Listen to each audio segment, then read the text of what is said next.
Right there. Councillor Kim? Jeff, I'm done. 2 PowerPoint presentations and a report.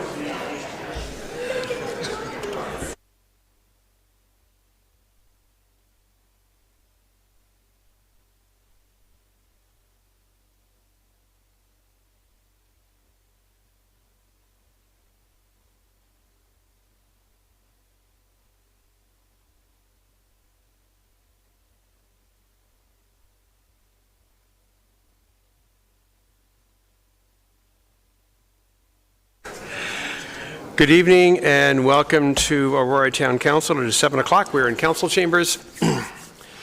Members of council, may I please have a motion to adopt the agenda as circulated? Councillor Kim, Councillor Tom. Comments or questions on the agenda? All in favor, please? Contrary? That is carried. Declarations of pecuniary interest and general nature thereof, please. Seeing none, we'll move on. We have one presentation. Tonight we have Superintendent Michael Slack from York Region Police Number 1 District. Superintendent Slack, welcome to our council chambers. Welcome. Thank you very much. Superintendent Michael Slack from York Regional Police, and I'm the District 1 Commander. The district is responsible for policing of Aurora as well as Newmarket, Holland Landing, and King Township. I thought tonight I would come and just give you a quick presentation of 10 minutes, give you a snapshot of our district, also speak on the frontline workload for our members and some of the distribution of their time, as well as a call for service breakdown, give you an idea of what the officers are doing each and every day out in Aurora. So 1 District, our headquarters is located in Newmarket. It's on 240 Prospect Street. And out of that district, policing that community, our community, is about 198 officers. In command is myself, and I have an inspector, Jackie Wilson, who's the second in command. There's 144 uniform officers out of the district. They're broken up into 4 different platoons that are commanded by a staff sergeant and 3 different sergeants. As well, there's our detective office, our criminal investigative bureau, 36 officers there, and they're divided into person crimes investigations as well as property crimes investigations. That's their specialty. And our property crimes investigators also investigate drug offenses. And we also have a community-oriented response unit. So that's our core unit. And these are the officers that I have the ability to dedicate to specific initiatives that are on the go, whether they're traffic management, traffic safety initiatives, or to respond to some of the complaint areas that are generated by some of our citizens. As well, these are the officers that are primarily responsible for a lot of the major events, such as Christmas Day parades or holiday parades. These are the officers that oversee those events. And out of that district, we have 7 civilians, 1 crime analyst. We have 4 station duty operators, operate our front desk, as well as their administrative staff. My uniform officers primarily work 6 to 6. They work 12-hour shifts. They work 6 to 6 or 7 to 7. But in the evening hours, that shift coming in will work 12 to 12, 3 to 3, 6 to 6, and 7 to 7. And the reason we do that is we identify where the primary calls for service are, what time of day. So we have our maximum number of officers working when the primary numbers or calls for service take place. And then throughout the evening after 3 a.m. is when we have our fewer number of officers that are working. But for the most part, each of those platoons is required to put out 16 patrol officers and what we would call 2 directed patrol officers. So our sectors are broken down by our primarily by the towns. So we have 2 sector cars that work in East Gwillimbury, 3 in King Township, 8 in Newmarket, split into 2 different sectors there. And of course, Sector 11, which is Aurora, and we have 3 dedicated sector cars to that, to the town.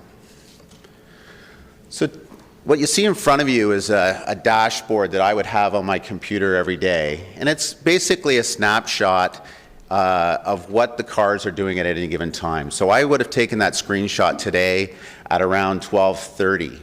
So you'll see in the district at 12:30 you had 27 cars that were logged on. That would be your 16 sector cars, 4 corps members, 3 sergeants, and some directed patrol officers as well. What you see in blue is actually, out of those 27 cars, what were available. The remaining cars are either on a call for service or some sort of busy code.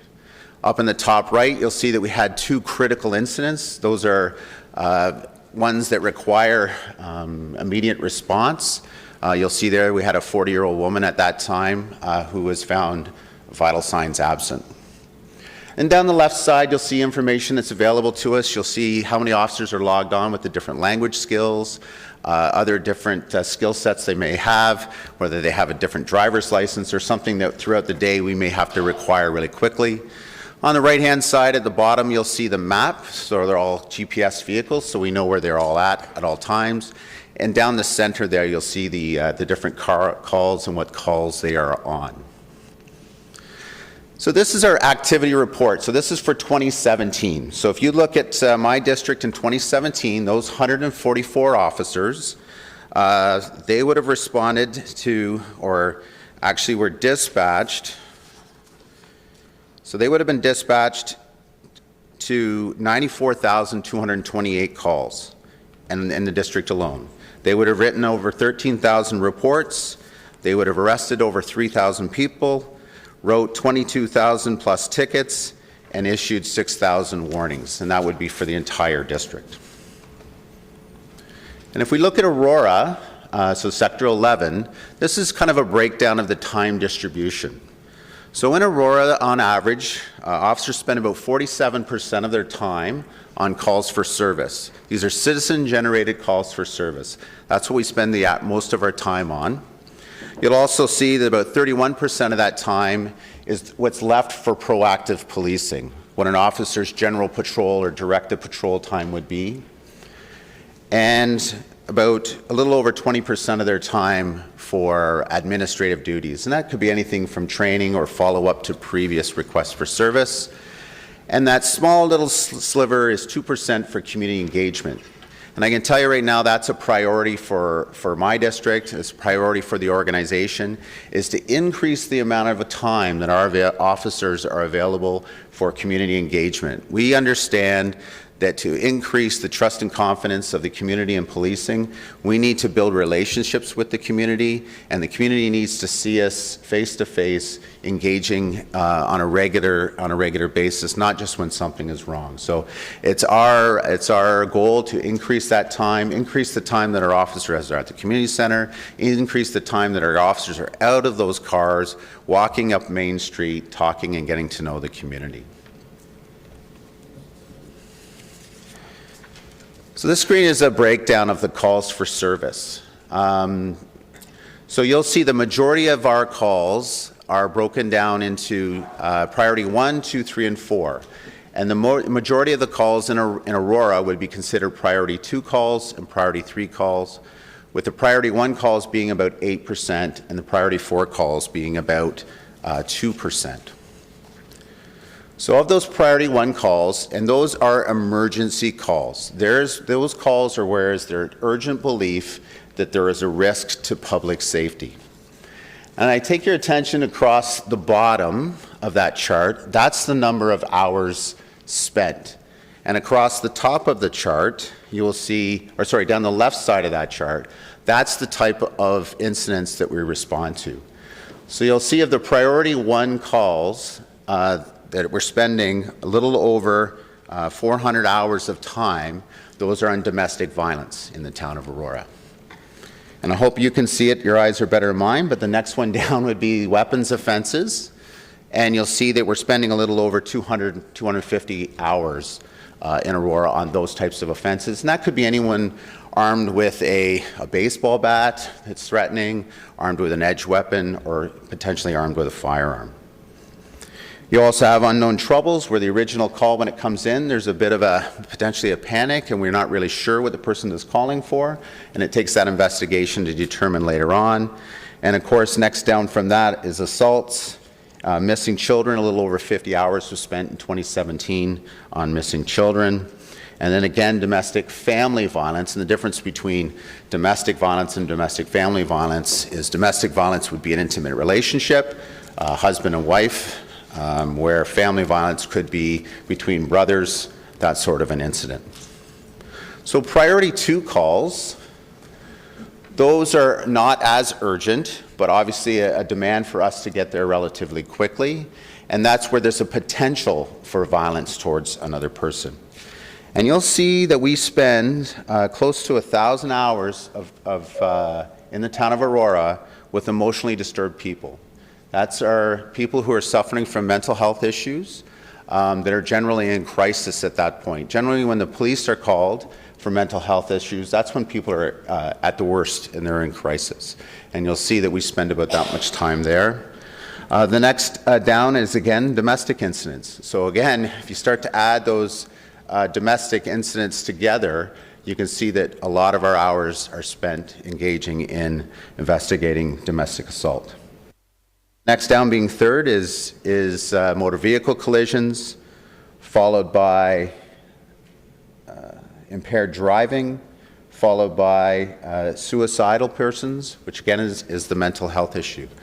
So you can see that a lot of our calls for service and a lot of the demands and the hours that we're spending are on those family, domestics, mental health issues, and of course when people are in crisis during those times. And we'll just go over priority 3 calls. And again, if you look across the hours at the bottom, where you're just over 1,000 hours is spent on motor vehicle collisions. And those are generally, if they're priority 3, those are generally property-related motor vehicle collisions, not where someone is injured or hurt.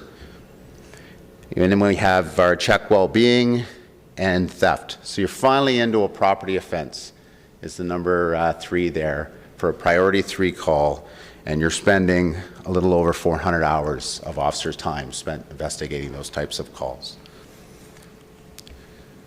One of the things I wanted to talk about is reporting. And for us, we require, to make the decisions that we want to make and how we deploy our personnel, is the need for reporting. And we see reporting in some cases has declined over the years, where there is an impression that the police might be too busy or this isn't important, but we certainly are encouraging our community to report more often. It's that community partnership with the police is our best way of responding to the various incidents, and the best way that we can provide service is for understanding what the community needs are. So you'll see a lot of increase in our reporting tools, whether it's our online reporting tools, so they'll allow people who've potentially come out in the morning and they found that their car has been broken into, that sort of offense, they can certainly report that online. As well, you'll see with our Road Watch program, that gives us a really good idea of the different types of traffic offenses that are occurring throughout, allows people to write into us or call into us and report through our Road Watch program online. That's generally where we will send actually a letter back to the, if we're able to identify the driver of the vehicle or the registered owner of the vehicle, we're able to send notification to them. Of course, there's our Crime Stoppers reporting that's very important as well, and a great partnership with Crime Stoppers. And complaint areas. Complaint areas are one thing that it's one way that we or I can identify certain areas. It could be a stop sign, it could be places where people are loitering. It's one way where the community will phone in and say, I've got a problem in this area of my community. And sometimes while they're reporting to us, they're also reporting to yourselves as councillors and ward councillors, saying that there's an issue with, if they're in the park, there's an issue with graffiti, there's an issue with speeding on my street, that sort of thing. So what we do once we get those complaints is we assign those areas what's called a complaint area. And then we'll track the officer's response. Number one, to make sure that the complaint actually has merit. And if we do decide and do see that the complaint does have merit, that we dedicate the resources to that complaint area to make sure that there's a level of enforcement there. And our officers also look to identify, is there other methods that we can use to, other than enforcement, to change the behavior in and around that complaint area. Recently, we've seen a real increase in complaint areas when it comes to traffic safety around our school zones, with some two very high-profile tragic events of young people being killed at school zones, being dropped off by their parents. So we've seen an increase in those complaints, and we work with the school and the school board, as well as the traffic safety officers that are there, and usually our core unit, to see what we can do. We have initiatives such as Project ABC, where we try to increase our presence at the various schools throughout the town. I also just want to take your attention to our online presence. There's a lot of good information that's available if you follow us on Twitter, our YouTube, Instagram. We are one of the leading organizations when it comes to our online presence. Someone's smiling over here to my left, who's mostly responsible for that. So, and it's a really good way, again, that we can build that trust and confidence in the community by them seeing us and seeing what we do every day. So again, I think I hit my 10-minute mark. I just want to say thank you for giving me the opportunity to come forward. I do know we're going to be setting up another opportunity at our headquarters for you to come see some of our new innovative business intelligence tools, as well as some of the other resources outside of my district that you have in your community, whether it's the various specialized units that support the frontline and district policing. So with that, very quick, if you have any questions. Thank you very much, Superintendent. May I first have a motion to accept the presentation? Councillor Humphrey and Tom, any comments or questions for Superintendent Slack? Councillor Gardner. If you just want to stay for a minute, I snuck my question in. Well, thank you very much for coming. And do you have any words of wisdom for us as a community, or what council could do to perhaps lobby the provincial government? You spend so much of your time with people who are in mental distress and people who are vulnerable to suicide. Mm-hmm. It's shocking to me. I had no idea. Do you have any advice for us about what we can do as a council to help? Well, I think the biggest advice is bringing attention to the issue itself. I'll add to that, is the homeless issue. And I'm surprised the amount of our community that isn't aware of the level of homelessness that we have in such great communities, but we do have people that are homeless. And sometimes that homelessness is directly related to mental health and mental illness. We've developed some excellent programs where we work in partnership with mental health support teams to try to limit the amount of times when we attend these incidents, so that when we're not there, they're getting the support they need. But as far as words of wisdom, I think it's really just bringing public attention to the issue that it exists, and hopefully then that will get the resources in place beyond the police to make sure that the people are getting the support they need 24/7, not just after involvement by the police. Thank you. As a follow-up, are the homeless of all ages? Absolutely. So they are 100% of all ages, yes. And you didn't specifically mention LGBTQ2 issues, mm-hmm. but is that something that we have a lot of in Aurora? Issues by way of violence towards the community, or acceptance calls within the community? To the police department. Directly related? No, I don't think so. Thank you. And we seem to have a great relationship with that community that we continue to build on, and but no direct relation, no direct issues. Glad to hear that. Thank you. Councillor Thompson. Thank you, and thank you very much for being here, Mike. I also have the privilege to sit on the Central York Fire Services Committee, and one of the things we've talked about is the development of the master plan and looking ahead at the community's needs and planning forward from a strategic perspective. I assume the police have done the same thing in terms of looking at the growth of York region, changing demographics, future needs and stuff. But is there somewhere that we as members of council can sort of look at that plan to be well aware? I know that the region, our mayor probably has information, but where can I find something? Well, online, if you go online, you'll see our business plans are there and available that identify our plans to deal with growth are directly related on our website. So, because I think it's great to have the snapshot of today, but I think we both know that going forward, there's going to be a lot of challenges for the police, as is with the fire department, and it's good for council to be aware of them. Thank you. Absolutely. Thank you. Councillor Humphreys. Thank you, Mr. Mayor, and thank you very much for coming tonight and sharing those stats. A little distressful in terms of even the domestic violence, and it looks like that's a top in Aurora, right? Right. In this area. So most of the time spent there. Do you see it getting worse or better for our community? Is there a trending? I'm sure hope it's going to be zero in the future. It's an issue that's, I think, been ongoing in my almost 30-year career. It's always been a large portion of what we do. It also has been, as a detective, whether it was back when I was in Markham as a detective, a big portion in the Person Crimes Office I spent investigating domestic violence. I think you do see an increase in domestic violence when you also have other pressures within the home, whether it's financial pressures. So when the economy is better, then you might see a dip in it. But it's a very difficult thing for us to look at when it comes to prevention.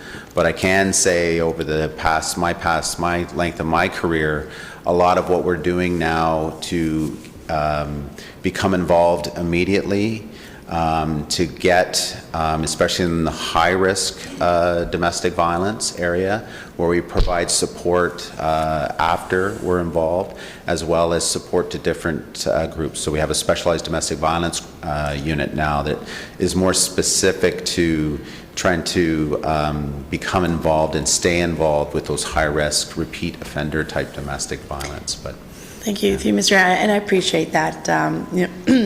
We all know of people who are in those situations, and I often wonder if sometimes, the penalty is something in terms of something that the individual would never try to attempt it again. Right. And anyways, it's just, I'm thinking out loud, but anyways, I hope that, I appreciate that and understanding that hopefully things will get better. But thank you for all you do. It's wonderful. Thank you. thank you. Councillor Gartner for a second. Thank you. You haven't mentioned gun violence. Is that a growing issue?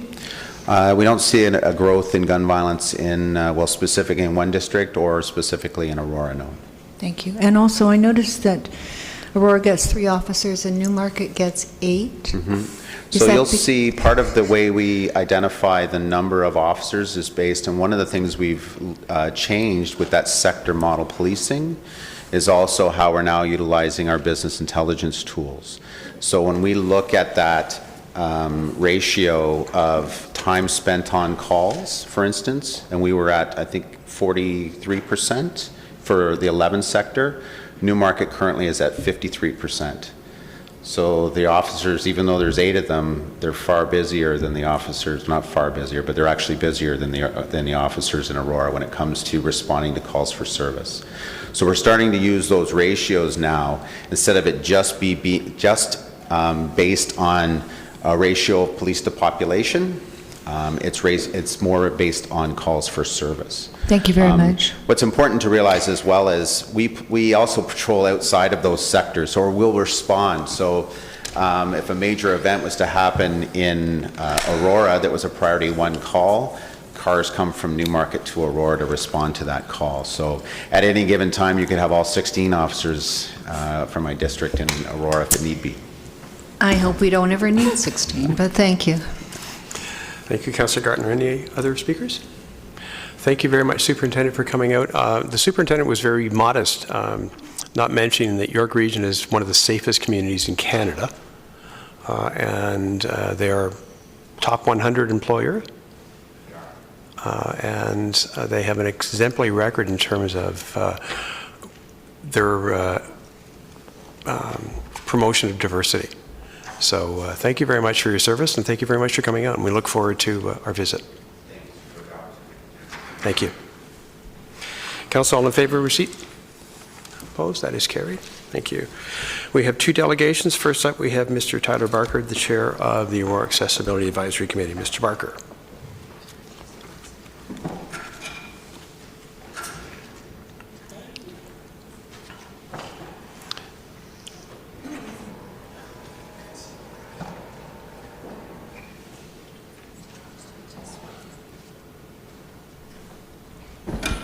Test, 1, 2, 3. It's working. Okay. Mr. Barker, if you could, you want to move, I think you might want to move that down, James. I can go down. I can't go too much lower because he's underneath it. It goes down lower. Can you see him now? Oh, okay, all right, got it. We'll let you drive.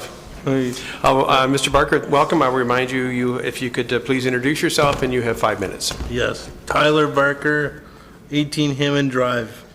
So it's nice to be down here for the first time.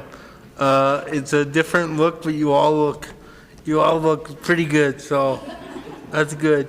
So thank you for the opportunity to speak with you again. As you can see, as you can see when I go back up, it was a bit of a challenge for me to get down to be with you. Allow me to speak to that. The design simply does not work. If we use the benefit of hindsight, which is always good, if an accessibility advisory committee had been established back in 90 or 91 when this chamber was built, I'm sure it would have been better. This chamber would look very different. You may recall back in 2014, 2015, a proposal to fund a more accessible ramp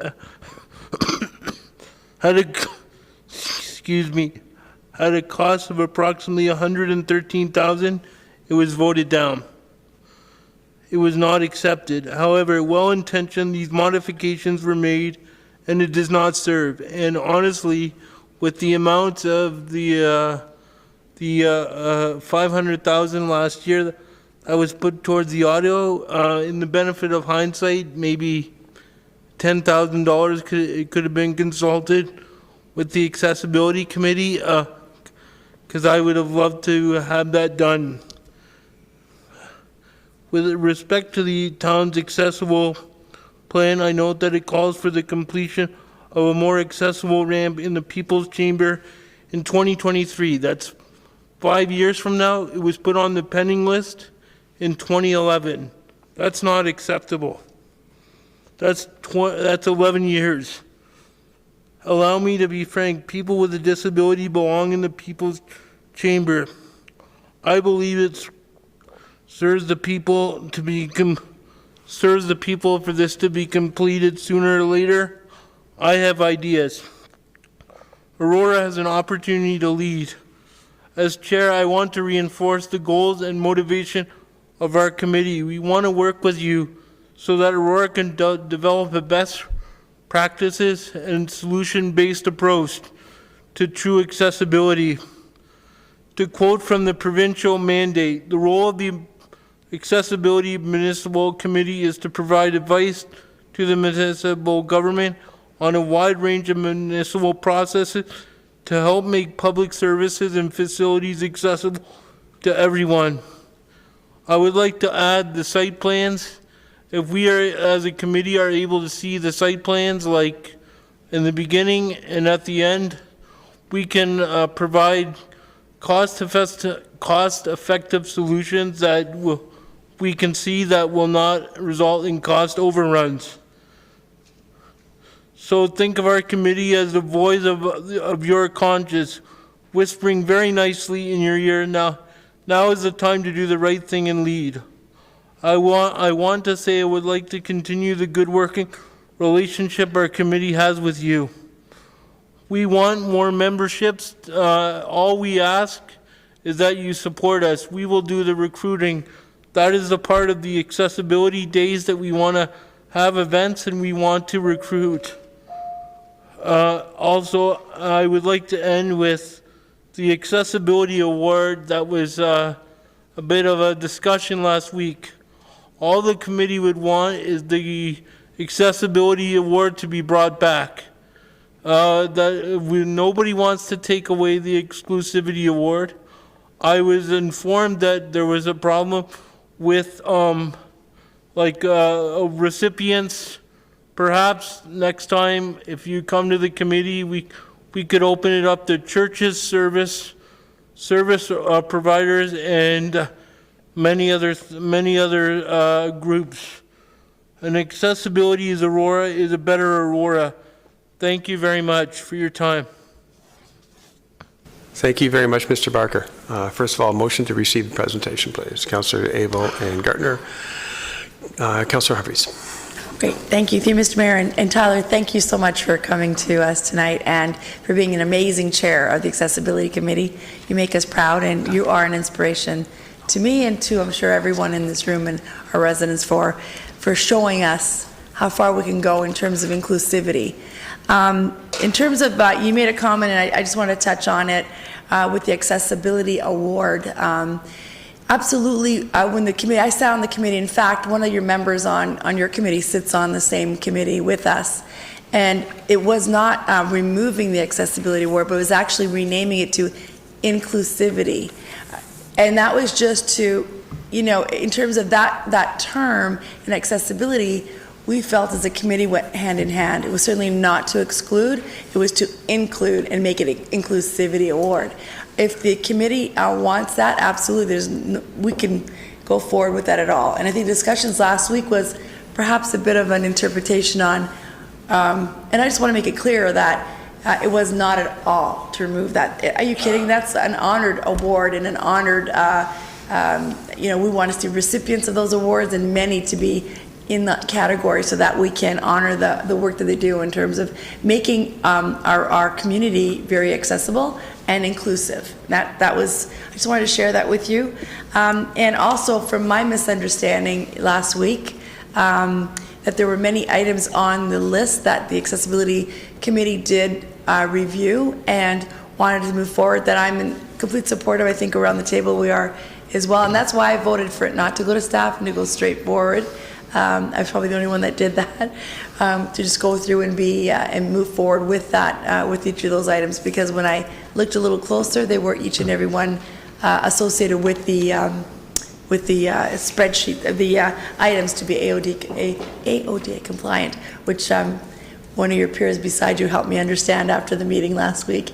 So thank you very much, and thank you for coming forward.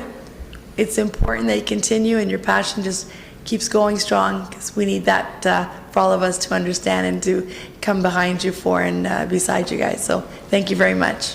Appreciate it. Thank you, Councillor Humphries. Councillor Gardner.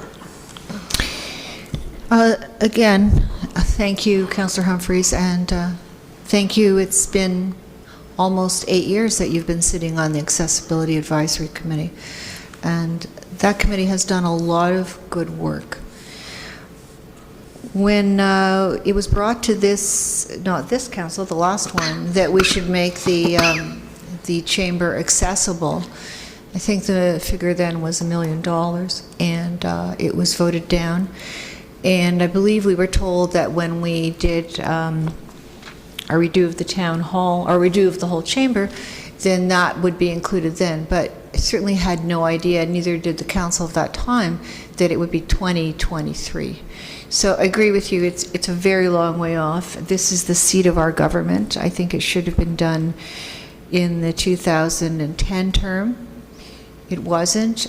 But I think of all places in this town that should be accessible, it should be our seat of government. So thank you for coming to remind us of that. And I'm certainly in favor of having a separate accessibility advisory, or an accessibility award. And also I was in favor of the recommendations that your committee put forward that we received last week. Thank you. Mr. Mayor, do you know if Ms. Hendrickson? I'm sorry? Do you know if Ivy is going to be speaking about? No, she's not. No. Okay, so thank you very much for coming to assist Tyler, and just your great participation in accessibility in Aurora, Ivy. Councillor Abel. Thank you, Mayor Dahl. And Tyler, it's great to see you down on the chamber floors here with us. And thank you again for all the work you do. And I work with you on the accessibility plan with other committee members that are here. I see Mr. Lemchek is here, and Mr. James Hoyes is here as well. So there's a few of us here that are in the committee that I see in the chamber. But Tyler, we noted that there was an accessibility award in 2011, and that award was given to Able Network.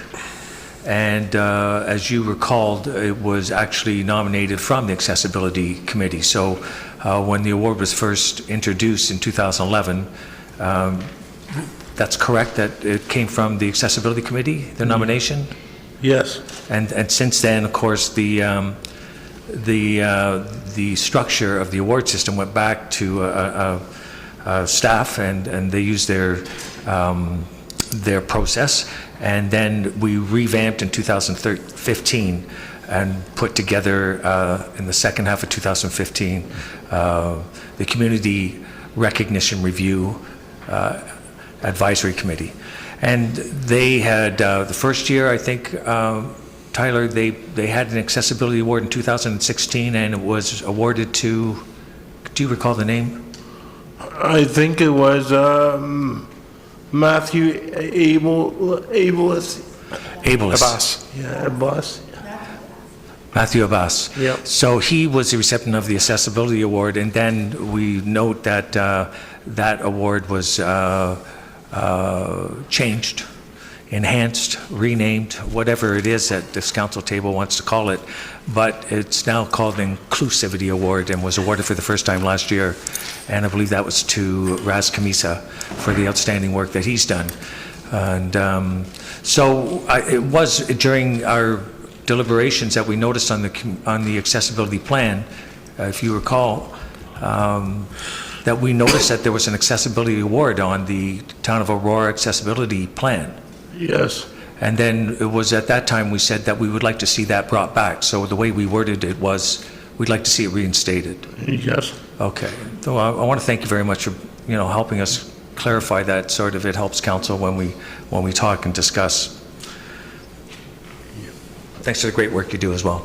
Okay, thank you. Thank you, Councilor Abel. Councilor Maracas.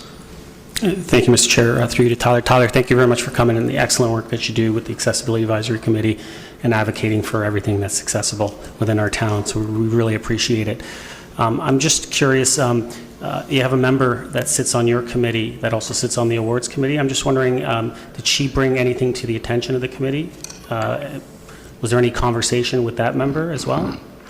As regards to the awards, or? Yeah. No. Okay.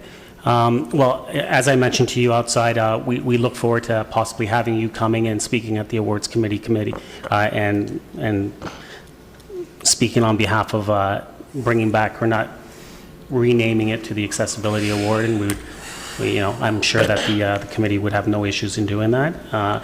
So we look forward to seeing you there. I think our next meeting is April 16th, and maybe Ivy can kind of set that up if possible, Ivy. So we look forward to seeing you there, Tyler. Perhaps the whole committee could come as well. I don't know, or some like me and a couple other people like Mr. Hoyes. Yes. That's, if the whole committee wanted to show up, they'd be more than welcome to show up and delegate to the committee. Okay. Thank you very much, Tyler, for everything Thank that you you. do. Councilor Gartner. Thank you, Mr. Mayor. I was remiss in not acknowledging Mr. Lanchak, who has been on the committee for 3 terms, serving as chair and as a member, and has been instrumental to the work of the committee. Thanks, John. Thank you, Councilor Gartner. Seeing no further questions, comments, all in favor of receiving Mr. Tyler's presentation, Mr. Barker's presentation. Opposed? That's carried. Thank you very much for coming out, Tyler. Okay. Give you a second here. Yeah, I think it'll take more than a second, but just Already. bear with me.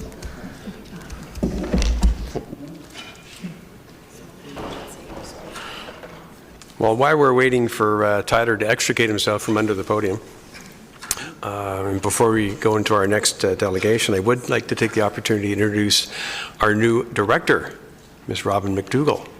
Robin, welcome.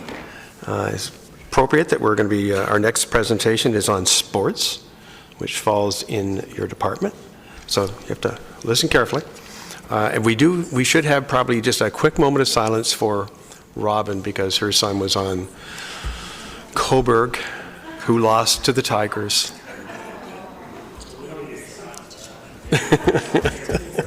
So we've been looking around for some yellow to go with the black, so that you can cheer for the Tigers now. I thought that was in the contract, Mr. Nader Rosny, that she had to change her allegiances. We're working on it. Okay, we're working on it. But seriously, welcome, Robin. We're very much looking forward to working with you. Thank you so much.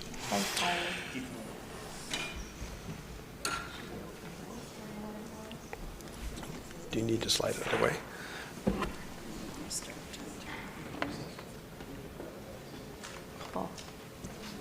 It's pretty good with that thing.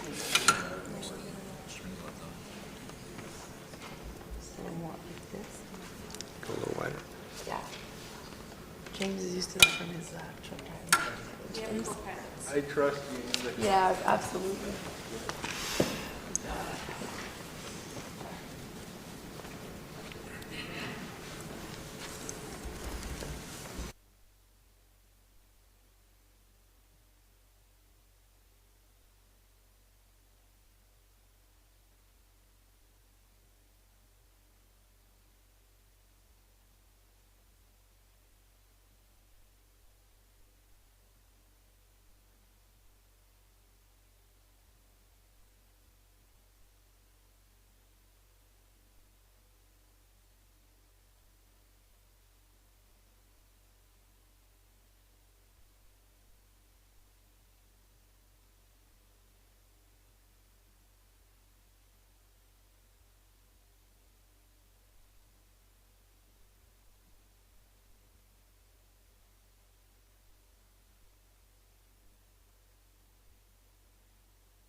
We'll move on with our next delegation then. We have Stephen Kimmer and Reg Chappell representing Sport Aurora with respect to motion from Councilor Maracas and from myself. Gentlemen. If you could introduce yourself, sir, and you have 5 minutes. Absolutely. My name is Stephen Kimmer, and I live at 48 Devons Drive, and I'm the president of Sport Aurora. Mayor Daw, members of council, as most of you are aware, many of our current sport facilities are near capacity, or at near capacity. Population growth in Aurora is ahead of past planning expectations. Demand for sport and recreational facilities is ever increasing. When a family is looking for a place to live, schooling, sport, and recreational opportunities are at the top of their list, of their deciding list. Across Canada, activity levels are increasing as we address our health requirements. If we want to promote ourselves as an attractive community, then we must address these issues. If Aurora is to become the most active community in Canada, we need facilities. This evening, 2 motions will be brought forward that have the potential to increase recreational facilities here in our town. Sport Aurora supports community partnership opportunities and will aid in securing additional sports facilities such as gymnasiums, fields, ice pads, pools, and ball diamonds. Partnerships with those such as the York Region District School Board have the ability to drive efficiencies and produce cost savings. It only makes sense that they should be investigated and considered. These partnerships, however, should not distract from the long-term goal of a multi-sport facility, but rather complement what is to be built in the future. We also believe the town has an obligation to sport, recreation, and this community to continue to investigate land options for the multi-sport complex. We currently have facility deficits such as aquatic, gymnasium, and field spaces. As our population grows to the predicted 90,000 residents, these deficits will only increase. Now that the proposed Bloomington site lands have stalled and its outcome possibly awaiting a provincial election, and no guarantee a new government will release those lands, every available option should be considered. Backup plans need to be devised. However, Sport Aurora feels strongly that time is of the essence. The demand is substantial, and field, ice, gym, and pool partners are struggling to grow their programs while the community demands are increasing. The multi-sport facility must remain a high priority, and while we need to investigate all options, Any land solutions should be timely and steadfast. 1 year ago this week, Mr. Reg Chappell, on behalf of Sport Aurora, addressed this council to remind council that the town still had within the most recent master plan the expectation to build a facility in 2019. We are reminding you once again of that. Sport Aurora will continue to support all initiatives to improve our town recreational infrastructure. We encourage this council and any future council to continue to participate in positive dialogue and work with us to develop sport and recreational spaces and programs for all residents of Aurora. On behalf of our 41 members, I thank you for allowing me this opportunity to speak to you tonight. Thank you very much, Mr. Kimmer. A motion, please, to receive Mr. Kimmer's presentation. Councillors Thompson and Gardner. Councillor Marcus. Thank you, Mr. Chair. Through you to Stephen. Stephen, thank you very much for coming, and couldn't have said it better myself. I agree with you 100% that time is of the essence. The quicker we can get to that point to build that multi-use facility, the better.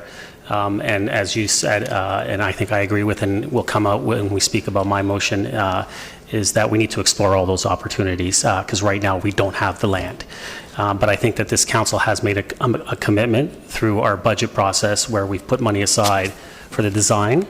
And so I think that has shown that commitment that we are looking to build this multi-use facility sooner rather than later. So I appreciate you for coming and once again letting us know that this is a much urgent need within our town. So thank you. Thank you.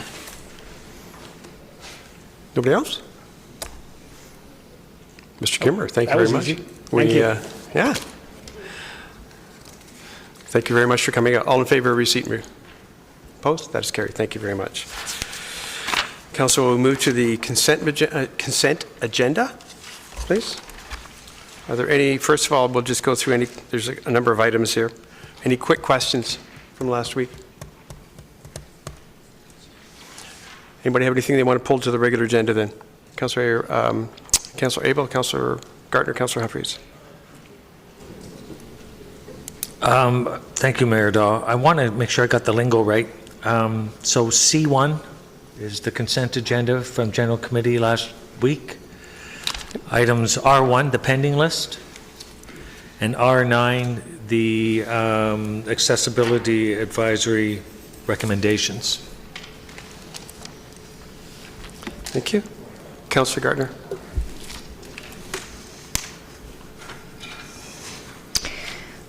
Thank you, Mr. Mayor. I do have a question on C10, which could be quick, if I could ask that. Please. I noticed that this has to do with the Parks and Rec Committee. I noticed that the committee was requesting information be brought back for further review. It's, I believe Ms. Worth was there and provided an overview of the pricing policy for rec services. So the committee wanted more information to be brought back, but actually when they made their motion, they didn't include that in the motion. So I'm wondering if the intent is, I see some heads nodding, that the intent is for staff to come back with more information. Councillor Marcus. Thank you, Mr. Chair. Yeah, so it was, the committee wanted more information as far as the pricing policy and some more data, and staff have decided that they will email each committee member and the chair and the vice chair and bring that information forward to us, and so that we can have a more fulsome discussion at the next committee meeting. And because it's such an extensive process to get all that information, all that data, it's going to take some time, and I've spoken with Ms. Worth about this, and once it's ready and available, she will make it available to all of us. Councillor Gardner. Thank you, because I do believe that was the intent of the committee, to have a more fulsome discussion, and thanks to Ms. Worth. There's never enough time, is there? So appreciate you doing that. And when is this policy going to be coming to council? Does anybody have any idea? Has not yet been determined. Okay. So the committee will be able to review it before it comes to council and give us their opinion? Great. Thank you very much. Councillor Thompson. If I may, I just would like to add on that, if that's okay. because the policy was also brought to the Finance Advisory Committee, and the outcome there was similar to at Parks and Rec, that the committee felt that there needs to be some more historical data, because it's also asking about allocating cost recovery percentages to the various programs. I believe staff have committed to identify 2 or 3 or 4 specific ones and do a detailed dive on that and bring that information back both to Parks and Rec as well as the Finance Advisory Committee, if I've captured that correctly, Mr. Nadarosny. And he's nodding away. So it's something that's in the works, and hopefully we'll be able to bring it forward to council once both committees have had a chance to absorb all the information and make some recommendations. Thank you. Councillor Humphries, you done? Okay, thank you. In that case, I need just confirming that R1 and R9 are moving. Sorry, Mr. Mayor, I only got to mention C10. I also wanted GCR7 and Council R2. That has to do with the whistling. I'm sorry? The trains. There's Yeah, it's 2 just items, one GCR7. from last week and one from this Yeah. week. Thank you. Yes, Okay, thank so you. I've got R1, R7, and R9. Mover and seconder, please, for the consent agenda. Councillor Thompson, Councillor Tom, all using your tablets, please. That's with the exceptions of R1, R7, and R9.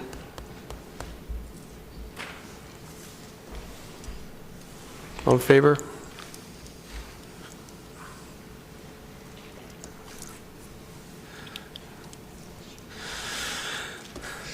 Thank you. Okay, so we'll move first of all to the regular agenda, R1, which is vending machine. That was just some additional information from, as requested. Thank you, Councillor Tom. Second, please. Councillor Kim. Speakers, please.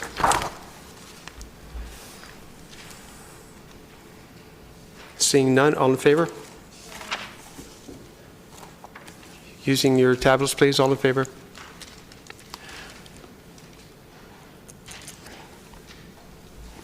And opposed?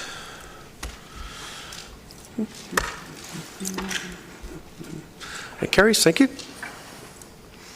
R2, which is, additional information on train whistle cessation.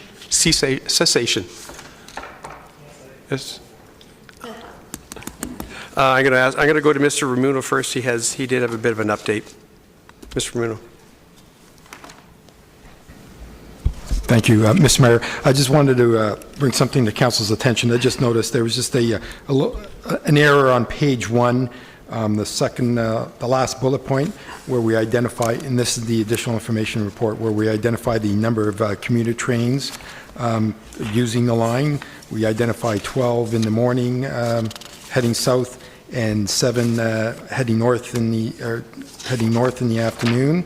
That's information from an older report a few years ago, so my apologies. The number of trains on that line are 18 in the morning, 18 in the afternoon. So just a correction on our part. It was information taken from an older report. Thank you, Mr. Ramuno. We're just receiving this for information. If I could have a mover and a seconder, please. Councillor Humphries, Councillor Kim, thank you. Anybody have any questions or comments on that? Just on the information report. Okay, all in favor, please, using your tablets.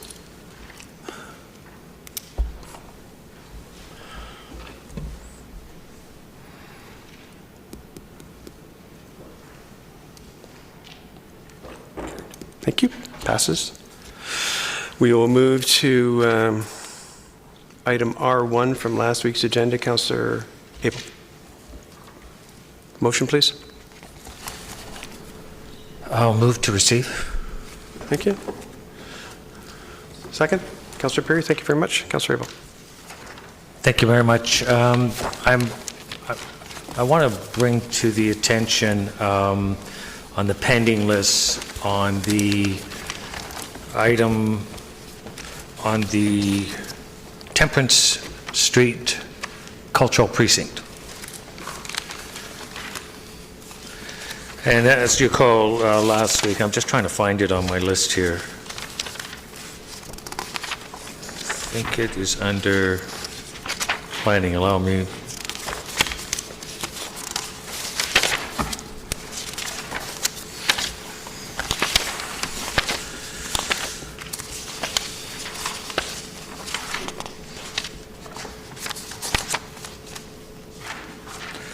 Yes, thank you very much. It is on page 45 of 51. It is PDS 10 is the org number.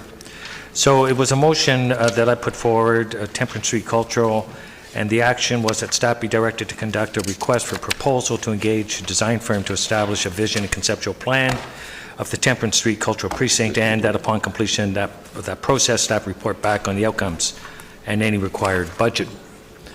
And I was asking why this direction had not been completed and the status, and the answer is it is to be considered part of the official plan review. So, Mr. Mayor, through you, we received an update from the CAO that basically said that it was on the pending list in 2016, and therefore no direction counter or in addition to what the direction that was given could be established, because there was no details or any documentation to say other than a pending list on 2016. And then furthermore, Mr. CAO said that if I wished or council wished to bring this, that they had to provide direction. And so my question to you, Mr. Mayor, is what authority was given by whom to put it on the pending list and not follow the direction? Mr. CAO. If not by council, who gave that authority? Mr. CAO. Through you, Mr. Chair, Mr. Mayor. So in looking this up, as I relayed to council via email, we had hoped to review the videotape because we were told by a number of councillors that direction was given when the subsequent motion came forward on the official plan to include that work in the motion for the official plan, rather than, again, what I'm told, rather than hire another separate consultant.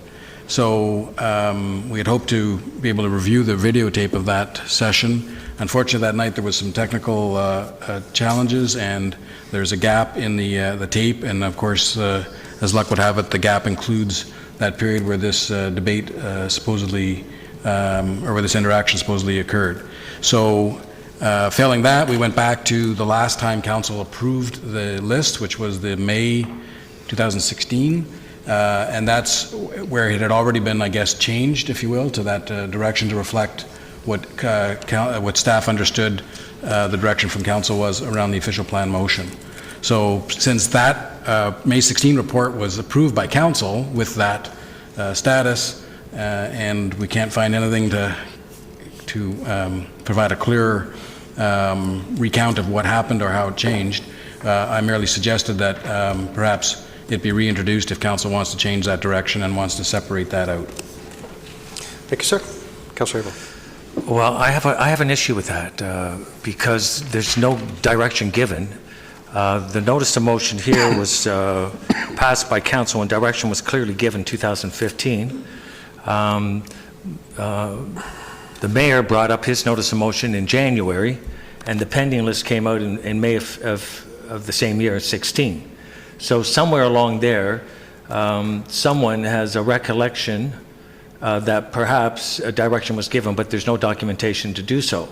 So if there's no recollection or no authority or direction to put it on the pending list, then I think merely to remove that direction and follow through with what the direction was here. It was clear at the time when the notice of motion was given that the cultural precinct had just been done, and this would shoulder the investigation of our valuable precincts, and this was identified as one.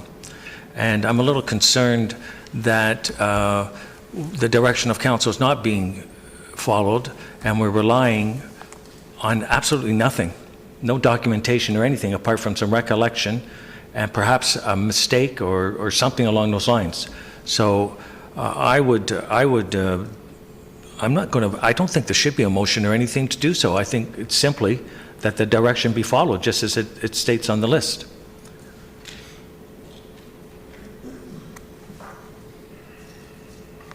I don't see, and if, I would just like a response from the CAO. If he's not going to do it, then just state so. I'm not going to ask the CEO to answer that question because it's, quite frankly, a rude question. I think it's kind of inappropriate that the answer he gave me to the question is not satisfactory, Mr. Mayor. And if you find it unsatisfactory, that is certainly your option. I suggest there are many ways you could word that, and you could... Perhaps you could help me. You could request, no, I don't like putting words in people's mouths. You could request council simply to reconsider. Move it forward. So let me just see if I got this right. And I'll ask perhaps through you, Mr. Mayor, maybe the clerk can help me. How do we reconsider something that council didn't decide? Or are we reconsidering something that staff did? Okay, I will ask the clerk to answer that question, then your time is up, and I will go to Councillor Gardner. We can come back. Mr. Clerk? Through you, Mr. Mayor, I think just a simple amendment, something like that, the Temperance Street Cultural Precinct be considered separately from the official plan review, I believe would provide staff that direction. We'll come back to you on the second round, Councillor Abel. Councillor Gardner. Just as a point of order, you didn't answer my question. I appreciate the offer. I didn't ask Mr. Mayor. You asked how... I asked him. Councillor Gardner. Thank you, Mr. Mayor, and I have my own questions, but I had a similar occasion when I noticed that a council motion had kind of disappeared, and I had to go through a very long process to do a notice of motion and go through that whole process. And frankly, these are motions that council passed, and I think they should be honored. That's just my comment on that. As you know, last week I forgot my notes, so I asked for council's indulgence. And I'm going to apologize in advance to Mr. Downey because almost all my questions either have to do with IES or Parks and Rec. We did a pilot project of speed bumps on Kennedy and 3 other streets. McMaster, Mavronack, Borealis, and it was my understanding that there was a report that was going to come back to council with the results of that, as it was I see Mr. Muno is going to take this one over from you. Mr. Muno? Thank you. Mr. Mayor, that's correct, Councilor Gardner. So we do have a report coming forward later on in April sometime. Second meeting in April, I believe. Thank you very much. The next one is IES, and it has to do with Aurora Heights Public School. It was a double motion. It was about, the motion actually said that staff prioritized the installation of a sidewalk on Kitimat and to take it to the 2017 budget. So as far as I know, Mr. Hoyes isn't here. As far as I know, that never happened. I do know we hired a crossing guard, but I think the intent of the motion was, Mr. Elliott's going to take this? I think the intent of the motion was to make the area safer by installing a sidewalk. Mr. Elliott? The 2018, I happen to live on the same street, and so I know that the engineering division has it slated for construction in 2018. 2018, so it'll be ready for this coming winter? Sounds like it. I think it was problematic this winter, so if that could be arranged, that would be appreciated. Do I need to make a motion about that, Mr. Clerk? I just don't want it to fall, I don't want it to disappear. Mr. Downey, you've got that? Or do I need to make a motion? I mean, it's already motions on the pending list, so. I'll provide council with an update that is proceeding towards construction this spring or summer. Thank you, Mr. Muno. Thank you. Just a comment about the cultural heritage landscapes inventory. There was a very complex motion, from what I recall, coming from the Heritage Advisory Committee, and I don't remember anywhere in that motion or at council that this project was going to be referred to the official plan. So Mr. Clerk has kindly agreed to look into the motion from the Heritage Advisory Committee and bring it back to council. Thank you. That's just for the record. The Accessibility Advisory Committee had asked council to hire a new staff. The new staff would be an inclusion coordinator for aquatics and rec services. So through you, Mr. Mayor, to Mr. Downey. Mr. Downey, I know that the answer on the pending list is that we're just not hiring any more staff. So do we have any staff in place that are trained or could be trained to I'm not sure if they're lobbying on behalf of people with disabilities who need extra help or if they are able to provide extra help. Mr. Downey, or? Through you, Mr. Mayor, I'll do my best to answer it. Actually, Lisa was here, and she would have been the best one to answer this particular question. We do have staff trained, particularly for our camp programs. But I'm not sure with regards to our aquatics programs whether we actually have a program specifically for inclusion of all participants. I know we do for our camps, but I can't answer for aquatics. So I will find out for you, and perhaps actually Ms. Madu will get back to you. But I am aware for sure we have it for camps, but I'm not sure for aquatics. Yes, and we do a great job with camps. I would appreciate if it could come back to the council chamber, the answer. Thank you. Mr. Downey, this is for you as well. Parks and Rec Committee asked for a status report on water seepage issues at the skateboard park. I don't ever remember seeing that. I think the intent was that the contractor would pay for the cracks in the skateboard park. Are we now at the point where the taxpayer is going to have to pay for those? Through Mr. Mayor, the answer to that is yes. And there was an item placed in the 2018 capital budget to do that work. So we are going to be doing that work this summer. And thank you. Follow up. Do we know if that's the fault of the contractor or? My understanding is it's not the fault of the contractor. The work was done in accordance with the construction drawings. We've got more water in there than we had originally anticipated, so we're going to have to do something about trying to get some of that water out of there. Thank you very much. Thank you, Councillor Gardner. Councillor Perry. Thank you, Mr. Mayor. Through you to our CAO. Doug, could you remind me when we first received the pending list indicating the change in timeline for the Temperance Street Cultural Precinct? Mr. Nader-Rosny, please. Through you, Mr. Mayor. So the original motion predated my arrival here, so I'm not sure how that transaction occurred. The first list was May 2016, when I understand that the pending list was produced that had that what staff understood as a change in direction first brought in a formal way to council.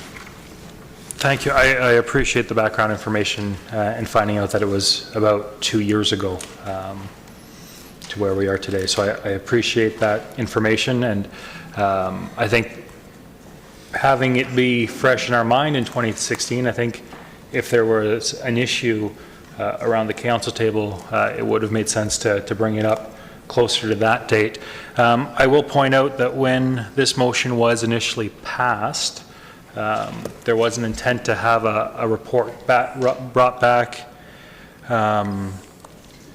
in the first quarter of 2016. That portion of the notice of motion was amended to be removed to take out the timeline. So it would follow from my recollection, as well as that type of information, that we were looking for it to be brought back as part of the official plan process. But I will share my concerns and I think a little bit of disappointment to know that we were relying on technology that wasn't there. to be able to verify the information. I think it's very important that we verify the information.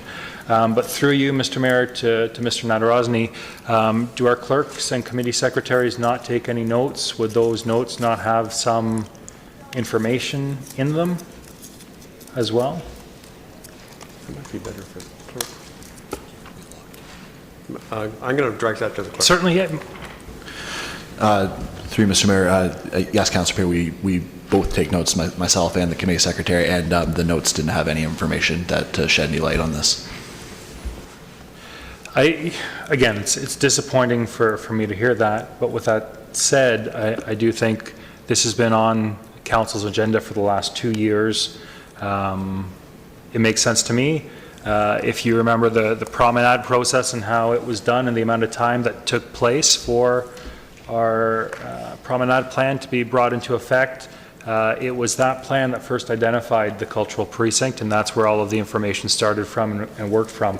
So it makes sense to me that we would follow a similar process for a temperance precinct, understanding that there wasn't any additional work that was done and undertaken, just like it was with the Church Street precinct. So thank you. Thank you, Councillor Perry. Councillor Kim. Thank you, Mr. Mayor. With regards to the same item, the Temperance Street Cultural Precinct, in order for council to have rolled over Councillor Abel's motion into the official plan, would there not have been needed a council vote for that to have happened? Through to Mr. Clerk. Mr. Clerk. Through Mr. Mayor, not in all cases. Certainly that is the preferred method, but sometimes it could have just been a friendly amendment and understanding at the table, and staff may have incorporated the pending list through that method. Okay. So then, do we bother looking at the voting records to see if we actually voted on this? Mr. Clerk. We did not, as far as I know, we did not look at that. That's something we can do. Okay. Thank you. Councillor Abel. Thank you, Mayor Daw. So in 2015, there was a pending list, and I brought forward a notice of motion on a Music Aurora strategy, and it wasn't on the list. And the CAO at the time, our temporary CAO, Pat Moyle, said, I'll look into it, and in 3 days, I had a phone call from Director Al Downey saying, I'm looking after this, we'll get this done right away for you. It wasn't concluded that because it wasn't on the pending list, therefore that's not there anymore, which is what we're doing here. We're referring back to a note made in the pending list. So I'm just saying how it's inconsistent, and I appreciate the remarks from everyone as well. It was engaged to follow along the cultural precinct, which was completed in 75 days. The RFP was done and brought back in 3 weeks, record time. I don't think there was any understanding that this would be pushed for 5 years or 4 years or whatever. And if that's a recollection that we want, and we're going to use, and I'll introduce the notice of motion exactly as the clerk has suggested. So I'll put that forward once I conclude, because I've got a couple other things. I don't want to run out of time. I asked for 2 other notices of motions that I had done, and one was on the downtown revitalization plan that was conceptually endorsed by council, and is not noted on this pending list, and the answer I received was there was no action to be taken, so it was omitted. And I noticed on our pending list, if we look at a motion on parking restrictions in heritage areas, it's noted that it was withdrawn. So I mean, there's no action there. I would have liked to have seen that put on there. And lastly, I had a notice of motion this summer on allowing a young person who had paid for permitting at the town band shell to plug her electric piano in, and I brought that forward because there was no authority within staff to allow that plug to be plugged in, and I brought that forward, and the action was that it would be taken out of council discretion, and I would have liked to have seen this on here as well. because I think it's important that we review and see how we can be more effective and see exactly what the will of council is. If someone rents the band shell, they should be allowed to plug into the electricity. But I think it's important that we include everyone's notice of motions and not create criteria for why they are omitted or not put on or not followed through. So I will ask for the notice of motion, if I could, through you, Mr. Mayor, if It would just be an amendment, Councillor. an amendment? Amendment, okay. Correct? Am I correct, Mr. Clerk? Yeah.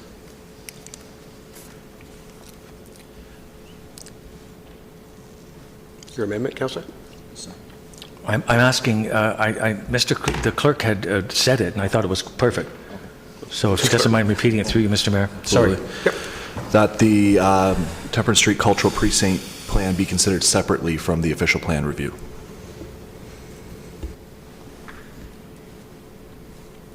Is that good? You're okay with that? I'm fine, thank you. Is there a seconder, please, for that amendment to the to this item? Councillor Gardner, thank you. Speakers to the amendment, please. I'm sorry?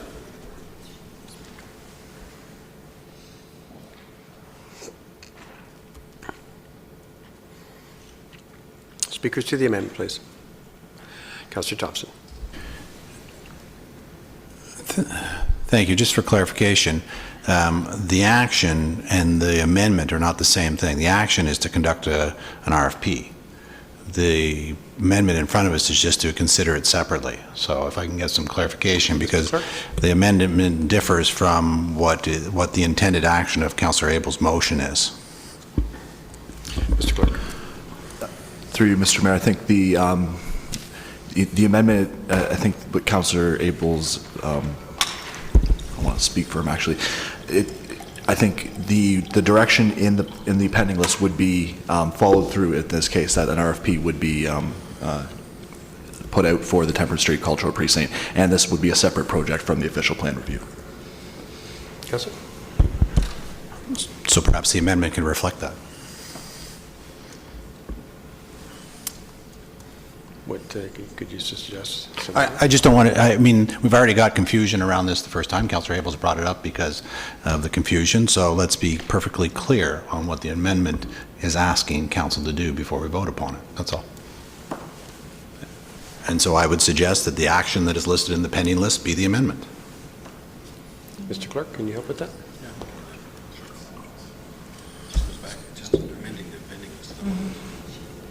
If the mover and seconder, I have no issue with that.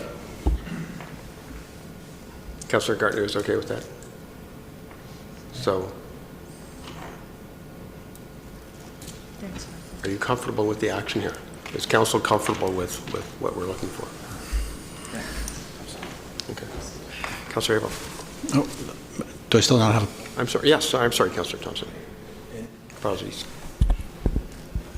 Speaking to the action that's listed in the pending list, which is to conduct an RFP, I'm trying my best to remember my comments from the time, but I think for myself, I think part of the consideration was that we don't own any land in the Temperance Street compared to Library Square or the Cultural Precinct, and that was part of the conversation, is that, you know, we have an ability to affect change more readily within the area that we own. In Temperance Street, we don't. It's, you know, it's owned by others, and so the thought was at the time is that, you know, why go out and conduct an RFP when it's lands we don't own and don't have as much influence over, when we can do it through an official plan process? No different than, you know, with the development of the promenade plan and some of the designs and ideas incorporated in there, so that when development comes, we use that to influence what they're doing. And so, to the best of my recollection, I think that was part of the rationale of saying no to continue with an RFP and spending money and incorporating it into the official plan. Thank you. Councillor Abel, you did have, you were next on the list. Thank you, Mayor Daw. And to Councillor Thompson's point, the Cultural Precinct was really about development and a property we didn't own. So in the same light, this Temperance Cultural Precinct is identifying the significance of it, as under the secondary plan, the promenade study, and the significance that, and highlight the development potentials. It's exactly the same, and why we value this and why it's important to the revitalization. And that was exactly why I brought it up, because it shoulders the downtown Yonge Street on the west side as it does on the east side. It's a fabulous opportunity to create interest, and so that when developers are looking, we can say this is significant. We've done a study and a plan. And no different than the cultural precinct when we were looking at those 3 addresses on Yonge Street, and then we did the cultural precinct plan. So the action here is basically to remove what was stalling this, and what was handcuffing moving forward on this was the recollection and the staff putting it into the official plan. And so I asked how it should be done, and it was suggested that if you just amended and removed the action that was... Councillor Perry? There we go. Thank you, Mr. Mayor. Councillor Abel had indicated that staff, were the root of this, and that was staff who were putting this in. I don't think that's a fair statement, especially because it's council who makes decisions. And even if staff had put something in a report that we didn't agree with back in 2016, the impetus is on us to make those changes and not blame staff for those changes. And in my perspective, it is what we asked them to do. So I don't like that accusation and that assertion. Councillor Perry, I appreciate your point. In my opinion, Councillor Abel was getting close to the edge, but he didn't go over it. So, but I will ask Councillor Abel to guard his words a little more, please. Mr. Mayor, the idea of putting an RFP together won't take long. It's no commitment financially to us. It can come back to council for council's recommendation from staff of the cost and how it's going to be presented, as it says. Staff report back on outcomes and required budget consideration. So there's no commitment, but I think it's a significant step forward as we move forward to the downtown revitalization development plan, and it speaks to trying to create a whole boundary around the Yonge Street significant historic downtown core. So I'm hoping to find favor and we can move ahead on this. Thank you. Councillor Gardner. Thank you, Mr. Mayor. I seconded the motion because I believe, and correct me if I'm wrong, Mr. Clerk or anybody, I believe this was a motion that was passed by council to do an RFP. The original one. So if that was the motion and we can't figure out why it changed, then I think it is appropriate to honor the motion that was on the pending list. With respect to doing an RFP, what Councillor Thompson said makes sense to me. I'd just like to know through you, Mr. Mayor, to Mr. Rumino, the official plan, I mean, we're way behind now, and we're behind because the region of York is behind. So when is it anticipated that we might start doing our own official plan? Mr. Rumino. Through you, Mr. Mayor. Late 2019, 2020, the region is behind because, of course, we're waiting for the provincial projections and the amendment to their growth plan. The region is planning to have an adopted regional official plan before the regional council in the spring of 2020. So then we will then continue on once they have their plan in place and their forecasts are in place and all any other community building policies, any changes. We can certainly, initiate some of our background work prior to then. Okay, Mr. Rumino, as interesting as the discussion, it's not really germane to the petition. Thank you, Mr. Rumino. Thank you. Well, I mean, in light of that, then I agree that we should go forward with an RFP because, I mean, Councillor Humphreys. we're wasting time. I'm sorry, you done? No, I'm not done. Thanks. I mean, we just, and we don't know if the region is going to actually come through. We hope they'll come through at that point, but I think that given the timing, an RFP is in order. Councillor Humphreys. No, my question's been answered. Okay. Anyone else for the first time before I go back to Councillor? The point's already been made. Councillor Perry asked a question, but the pending list was approved as is in May 2016, so there is council direction. It may have been by oversight, but there is council direction to refer this to the official plan. So I think that points out two things. One is that we need a better way, in my opinion, to manage the pending list than Excel spreadsheets, quite frankly. And the other is, and Mr. Nader Rossi and I chatted about this, it has to come back more frequently, at least quarterly. So we need a much better handle that way. So I think that points to two issues just in terms of managing that process. But I also, like Councillor Perry, take exception to the fact that people think that staff may be changing things. They don't. And quickly to the official plan, I won't belabor, but the region was working merrily way on their official plan. They got sidetracked by the province. They are back on it. Matter of fact, I happen to personally know the chair of the Planning Advisory Committee. He's a great guy. He's moving it along. Councillor Thompson. Thank you, Mayor Dodd. Just briefly, there's been a comment about the cultural precinct in its relation to Yonge Street. Just to be clear, the establishment of a cultural precinct was identified in the Aurora Promenade concept plan prior to 2010. The area was defined within that same plan. It talked about the 3-block radius. It included the public library, the cultural center, the town park, the armory, Victoria Hall, and so forth. From a landmass perspective, we owned 40% roughly of that 3-block radius. And that was always defined. I think the promenade plan was 2009, 2010 it was approved just before my first term on council. And so really, we were following through on actions that were already there. And again, I'll go back to the fact that it made sense for us to move forward because we had direct control over the majority or almost majority of the land mass. If when we get an RFP and they design it, again, we don't own it. And so really you're at the, not mercy, but you're at the control of those developers or those who own the land to try and enforce that design or change upon it. And I think you're better off saving the money and doing it through the official plan process. That's my perspective. I still agree that it is an important area. It's defined within that same Aurora Promenade plan. There is talk within that plan about things to do for that area, so there is already a framework of which to build upon, but I don't see the need to spend money on RFP and create a design that we have no control over.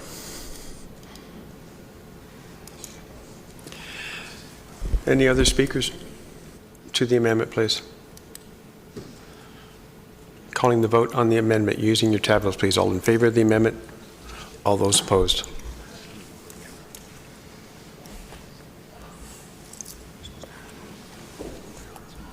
Councillor Humphreys? To the amendment.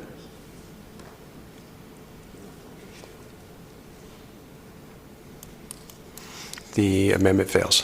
Back to the pending list, the main motion. Councillor Marcus, you were up. Councillor Abel had finished his... oh, no, I'm sorry. Councillor Abel had not finished his time. I apologize. He had about a minute and a half. My apologies, Councillor Abel. Well, I can't speak to something that's already been voted on. I won't waste my time, but I made the point that, and I think, Mr. Mayor, you did, we have to have a better system of reflecting what's on the pending list, and I agree wholeheartedly with your assessment. Waiting 2 years is far too long. There are oversights, and we just saw how the consequences of that. So I would ask that we have a notice of motion, that staff report back with, I can't do a notice of motion. I don't know if we should make a motion now that we follow your instructions, Mr. Mayor Daw, that we have more frequent reports and a better way of bringing that forward. I think the CAO was already committed to that, but I will go to you. So we'll get you on tape. When would the next one be? Through you, Mr. Mayor, with the acceptance of the revised list that we've put before you, it's our intention to circulate that quarterly with updates. And could they reflect, through you, Mr. Mayor, the two notice of motions that I had asked for that were forwarded to you and that I brought up? Through you, Mr. Mayor, so my understanding of the pending list, though, is those items that at the end of a council meeting are still not resolved, need further action. So I'm not sure, I think, for example, the item regarding the ban shell was brought to council, was dealt with, and there was no pending item. So, I mean, we can certainly expand the definition of what that list is, but my understanding from talking to staff is that that was the purpose of it, was to track those things that came to council and weren't yet finished. If council wants that list to reflect all motions that are passed by council, then I guess we could include them just to take them off the next list, but that would just, it'd be fine. It would just be, it wouldn't be a pending list then, it would be a pending and sort of a summary of work done, if you will. I'm just curious that why we have so many of them on this pending list is marked completed. So 2 years ago, it was on the pending list. Okay. Hey, Councillor Maracus, and I'll go to Councillor Gardner. Thank you, Mr. Chair. The Councillor Abel mentioned specifically the ban shell issue that he brought forward, and I believe there was action taken. And so just through you to Mr. Downey. Mr. Downey, what action did staff take? Because my understanding is that it's been resolved. Mr. Downey, I'm sorry. Through Mr. Mayor, yes, the issue has been resolved. If you want to use the ban shell, there is no need to obtain a permit for hydro. There is access to hydro presently installed. We had it installed after the discussion that we had here at the council table. Councillor? Thank you very much. I wasn't sure if everyone was aware, so I just thought I'd bring that to everyone's attention. Thank you. Councillor Humphreys, for the... To Mr. Mayor, and just in terms of what you touched upon in reporting, but I think we mentioned, perhaps instead of it being by department, it's pending and then closed items, just very separate, so we know it's just outstanding and not having to cycle through, and I think that'll help us narrow down what's existing. And I think once a quarter, if we can get this every 3 months, would be appropriate. Thank you. Councillor Gardner. Thank you, Mr. Mayor. We've had a pending list quarterly at least since halfway through Mayor Morris's council, so it's just that we've had quite a selection of clerks in the last while, and it just fell off the table, but quarterly was the habit. I guess that's all. Thanks. Thank you. Seeing no other comments, all in favor of the motion, please. Using your tablets.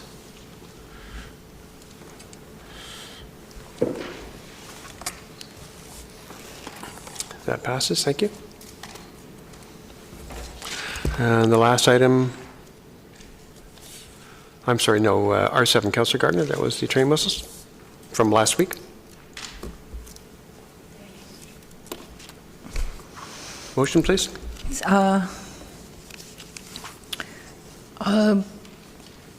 We're just receiving it. So we'll put that on the floor and I'll come back. Well, the GC motion was more extensive than that. It got defeated. Okay. So At this point, we're motion to receive. Is there a second? Councillor Tom, thank you. Councillor Gardner. thank you. So the GC motion was to put a budget forward so that there could be some design work done. And to execute agreements between Aurora, the region, Metrolinx. Since I've been around, residents have been asking for the whistle cessation. And we finally got to the point where we were going to do something about it. It does say in the report that we have R2 tonight, how many times a day these trains come, but in fact by 2025 the province says we're going to have them every 7.5 minutes. I mean, think about that. There's going to be whistles blowing every 7.5 minutes, and the residents were complaining about these whistles when they were blowing every half hour, and they weren't even every half hour. And as I said, when I lived on Walton, the whistle was like an alarm clock for me in the morning, but it was one whistle. So to put this off to the next council, I don't agree with that. I did a lot of work on this summer, and a lot of residents are quite interested in having the cessation. But what I was looking for as well to come back this week, and somebody at the table asked for it, Markham is doing this. I believe Barrie has done this for a while. There's a liability issue. There's an insurance issue. I would like to know how Barrie and Markham are handling this, because at the end of the day, I think our residents want this, but I'm not sure that they'll want it if it has such a huge liability issue. But we need to be fair to the residents and give them all the information. And the other thing is incidents. I think we asked for accidents, train accidents in general, at crossings. Well, I think that's what we asked. I would like to know, through the last 10 years, how many accidents there were with cars or pedestrians at train crossings. That would put it in some sort of a context. So I think this motion should be deferred until we get the report back about what Markham is doing and what Barrie is doing, and we can have a more fulsome discussion. I do think the residents want this. I don't feel comfortable putting it off to another council. And I see that a lot of people want to speak to this. I look forward to that. Councillor Thompson. Thank you, Mayor Don. And I agree, it is an issue, and it's only going to get worse as train service improves. The challenge I have is going back to last week's discussion, and it's a line in the R2 report tonight really just talks about, in the case the town's insurer may not cover the indemnity, and the town may be exposed to uninsured risk. And so, trying to reconcile that there's a possibility that, something, God forbid, terrible happens, that the town would have no insurance cover whatsoever to make restitution, and it would fall upon us. And so that uninsured risk concerns me greatly. So I guess through you to Mrs. Desario, you're the town solicitor. Is it your recommendation that the town enter into an indemnity agreement whereby we take full liability and potentially be exposed to uninsured risk? Ms. Desario. Thank you. Through you, Mayor Daw. In my opinion, no, I would not advise that council takes the risk. It may be a huge liability for the town, and it may be costly for the town. And that's, I guess that's the stumbling block we're at. I really wish that somehow we could work with Metrolinx and the region and the other stakeholders to kind of address this issue and find some sort of middle ground so we can move forward. But I really do struggle with the fact that while, something is needed to be done, at the same time, I could potentially be putting the town at significant risk. I mean, you see, stories with airplanes have terrible landings, and the passengers all sue the airliner. Well, the same thing could happen. If something happens to the Metrolinx, all of the passengers on that Metrolinx train could end up suing Metrolinx, which in turn is our responsibility. And so, that whole question just is a concern for me. And so, to Councillor Gardner's point, I would love us to keep trying to find a solution. I get it. We want to bring in something to address the issue, but we need to have some sort of protection with regards to the uninsured risk. So that's my comments. Thank you. Councillor Eagle.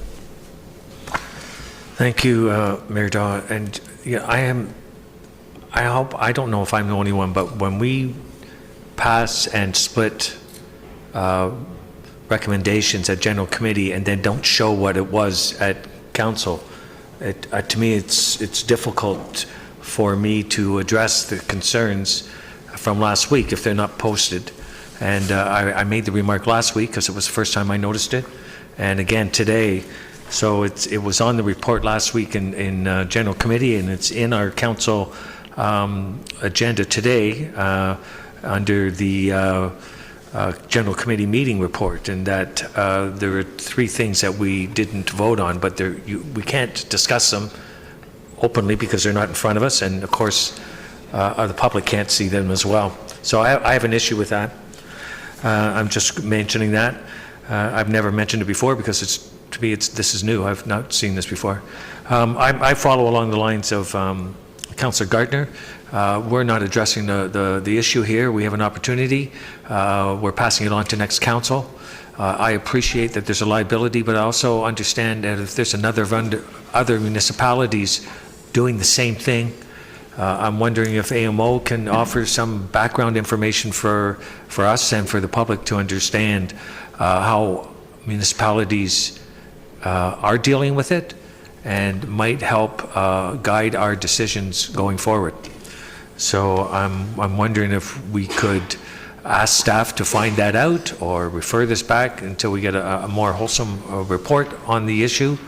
But I am of the same line as Councillor Gardner in that this is something that is not going to go away. It's going to be more and more of an issue, and we should be acknowledging it and perhaps taking some advancing and getting more information when the opportunity comes. I appreciate the reservation with legality and exposing ourselves to risk, but why are some other municipalities doing it? And how are they doing it? And what can that information offer as we address the situation? So I don't know if Councillor Gardner wants to bring that forward. I'll wait, but I think it might be a good idea while we have the opportunity to ask staff if they could get that information on what other municipalities do. Thank you. Just before I go, from a process point of view, this is exactly what we do. We bring forward the recommendation from GC. And the recommendation from GC was the report be received. The other three clauses were defeated. So if council is of an opinion that they would like to refer this back to staff to get more information with respect to what Mark, as an example, is doing, why don't we just do this now and then get that information and have the discussion when all that additional information comes back. Councillor Gardner, we'd like to move a referral. Thank you, Mr. Mayor, but I would also, I know Mr. Muno took note of it. I do believe that Barrie is doing this as well. Okay, so examples of other people are doing it and how they're handling, the Thank you. concerns? I think I would love that. I would like to make the referral back to staff. Okay, Councillor Thompson. Thank you, Mayor Daw. And just to be fair, when I've Googled it, I've seen a number of municipalities wrestle with this issue. Some have chosen to go forward, some have chosen not to based on risk. So I would just ask that, if we're going to, take a scan of other municipalities, then take a broad scan, those that have and those that haven't, just so that council has facts on both sides. That's all I'd ask. Would someone please second Councillor Gardner's, Councillor Humphreys? There's a motion to refer it back to staff to get additional information. I would say as soon as possible, because I don't know. I mean, they've got to go to other towns and get that information. So, Councillor Maracus, to the referral. Thank you, Mr. Chair. I'm fine with the referral, but I think that if the information comes back and still opens us up to the same level of risk and the same level of liability, I still won't be in favor of it. I think it's insane for us to put the town at that much risk. So. Okay. I have no problem looking at it because I do agree that it is an issue that we need to look at. So I'm in favor of a referral and get some more information. But if that risk comes back at the same level, then it's a no for me still. Thank you. Councillor Gardner, to the referral, please. Thank you. I don't know if staff can do this in a timely manner, but I have a feeling that other communities have maybe not completely gone for whistle cessation, but maybe they limit the number of whistles. Maybe they have, I don't know, maybe there are special horns that direct the sound just to the area around the crossing. But if there's anything that staff can come up with that we can use. Okay, let's stick to the referral, please. Well, I think staff has heard that we wish as much information as possible. Thank you very much, Mr. Mayor. Councillor Kim. Thank you, Mr. Mayor. My apologies to Councillor Gardner. I didn't mean to snicker at the different type of horn. I never thought of that. There might have been different, more pleasant horns, perhaps. It's possible. My comment would be, I suspect that what's going to come back is that they either accepted the liability or they did not. From my research, there's a ton of municipalities that are in the same boat. Leduc, Alberta, and Calgary, Surrey, and so forth. And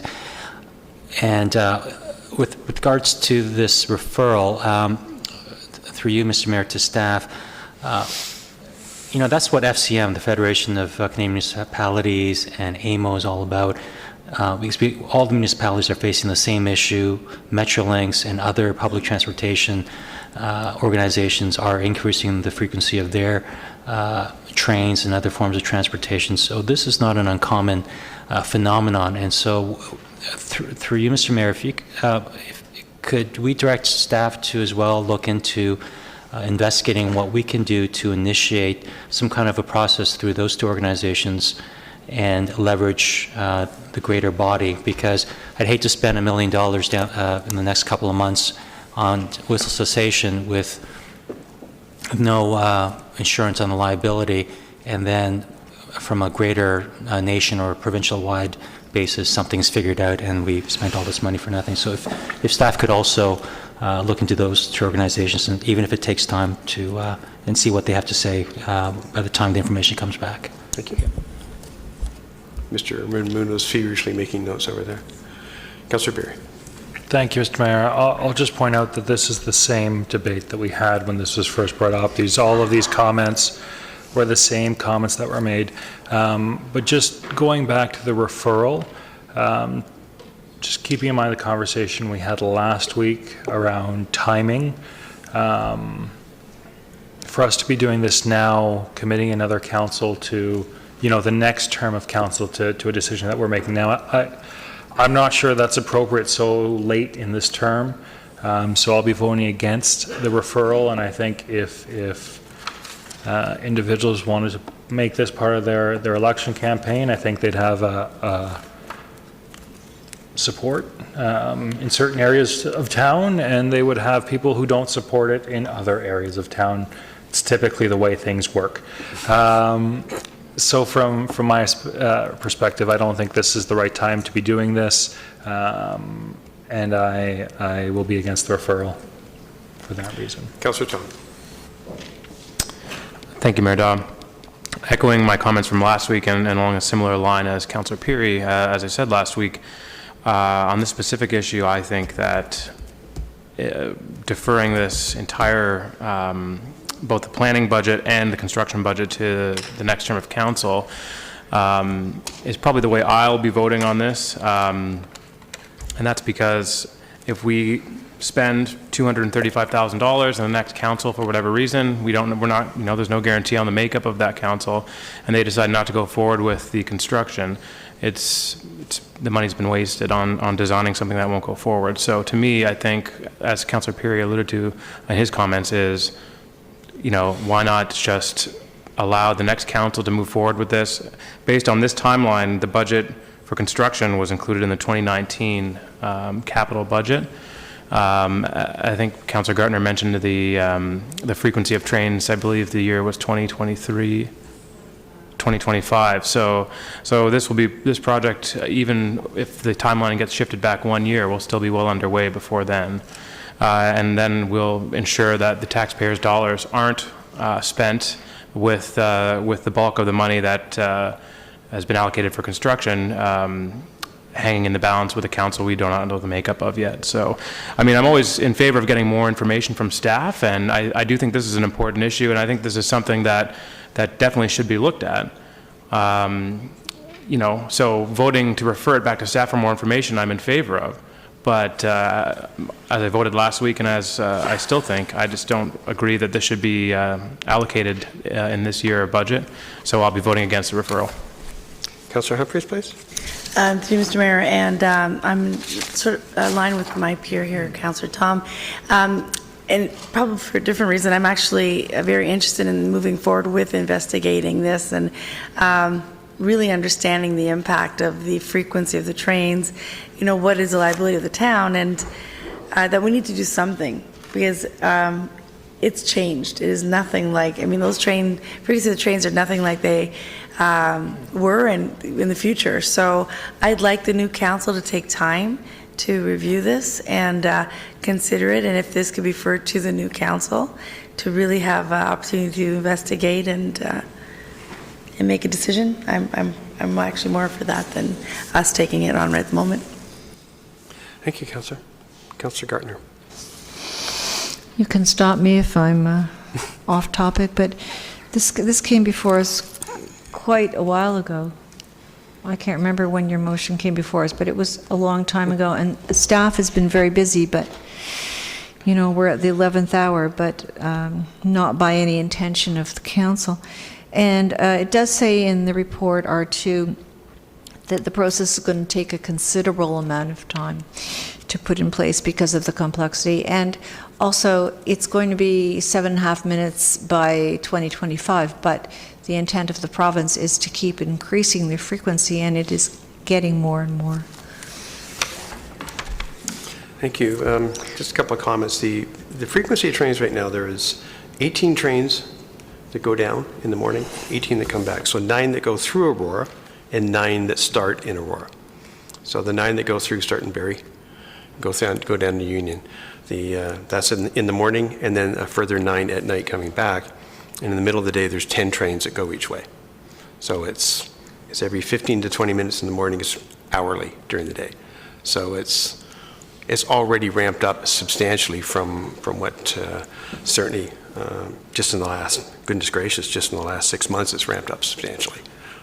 So I think that's really what we're looking at. I'm happy to get more information, certainly with respect, and to comprehensive information. So what's good and what's bad and what people are doing. So I will support. Councillor Gartner, you already spoke twice on the referral. So we will just voting on the referral, please.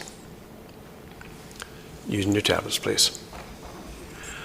All those in favor, those opposed.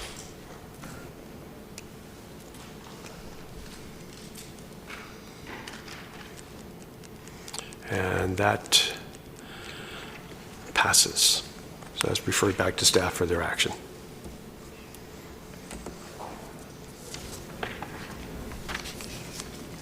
That's cleared then. Summary of committee recommendations, R9 from last week. Councillor Abel, you pulled that.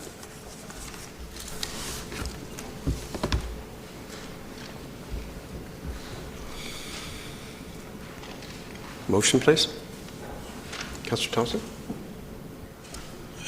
With Councillor Abel's indulgence, we do have members of the audience that have waited for almost 2 hours now to hear hear with regards to the notice of motions and delegated on it. Could we not move those forward and deal with it and then come back to the summary of committee recommendations? If we're going to, can I suggest that we take our break now? Because I'm fine either way, but I would like to get to those items so okay. that So can we be back here at 9, please? So it's a 7-minute break. Can we do that? I can. All right, we're all in agreement? 7 minutes. You got a 7-minute timer, Mr. Clerk?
Okay, we are back in session.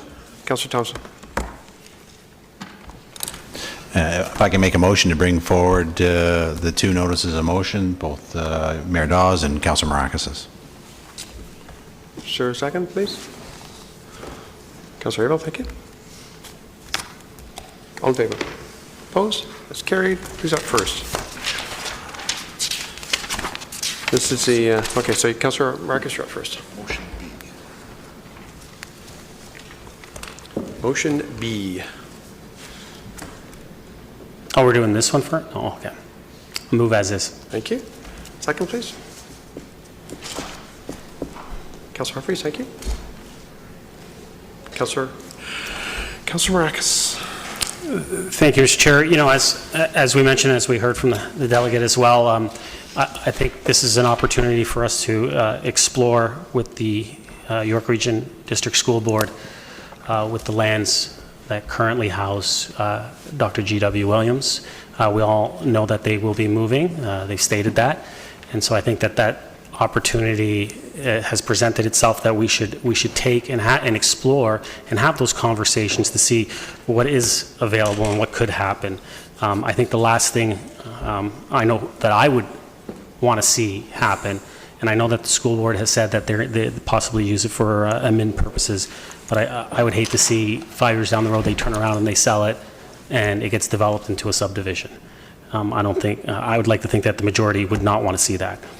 So I think, you know, when we're in a deficit of lands, when it comes to our sports facilities, I think this is, like I said, an opportunity for us to explore, have staff go out, start those conversations, find out even if the board is even willing to have those conversations. For all we know, they could turn around and say no. But I think once we start to begin to have those conversations, that's when we can bring in our community partners and start to get a little bit more deeper into some conversations. And I just never think it's a bad idea for us to look at different ways to build our sports facilities, and we need to make sure that we move forward on this in a quickly and timely manner. Thank you. So I'd like to hear what the rest of my colleagues have to say, and hopefully we can get moving on this. Councillor Thompson. Thank you. As was said, I mean, certainly this is a key piece of property within the town.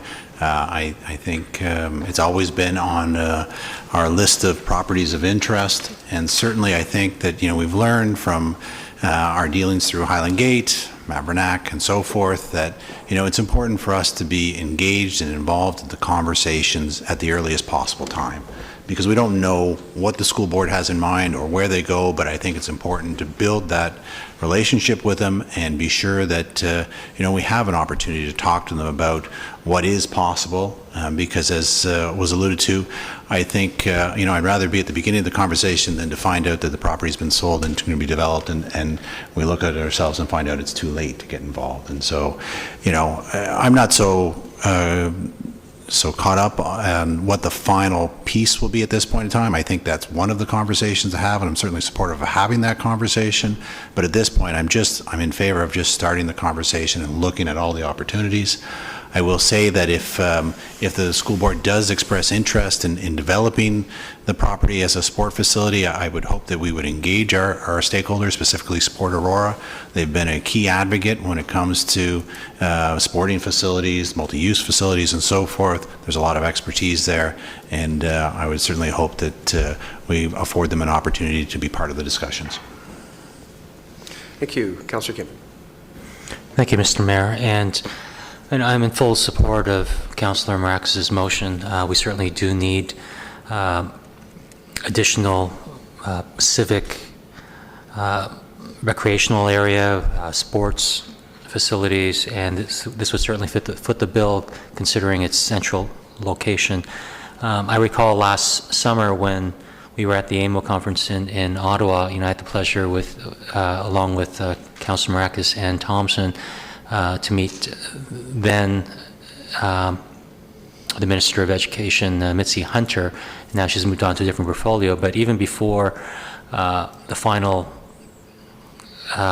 plans for GW, she suggested that a partnership would be the ideal structure for that property. And even though she's no longer here, and we know that we're just a couple of months away from provincial vote, but the board staff will still be there, and so they will still have the same recollections. And so, I'm firmly in support that we start the dialogue right now, and plant that seed, let them know where we stand, and it would be a great opportunity. So let's do it now before someone else also plants that seed. Councillor Perry. Thank you, Mr. Mayor. Here's what I'm trying to avoid. Having a long-ish debate on this matter, and then on your motion, having another longish debate. In my view, both motions are very similar in nature. Through you to the clerk, is it possible to just vote on both of these motions at the same time, as opposed to having another full debate on essentially the same topic? Both motions want us to work together with the school board. Is that something that we can do? I think that would be up to the movers.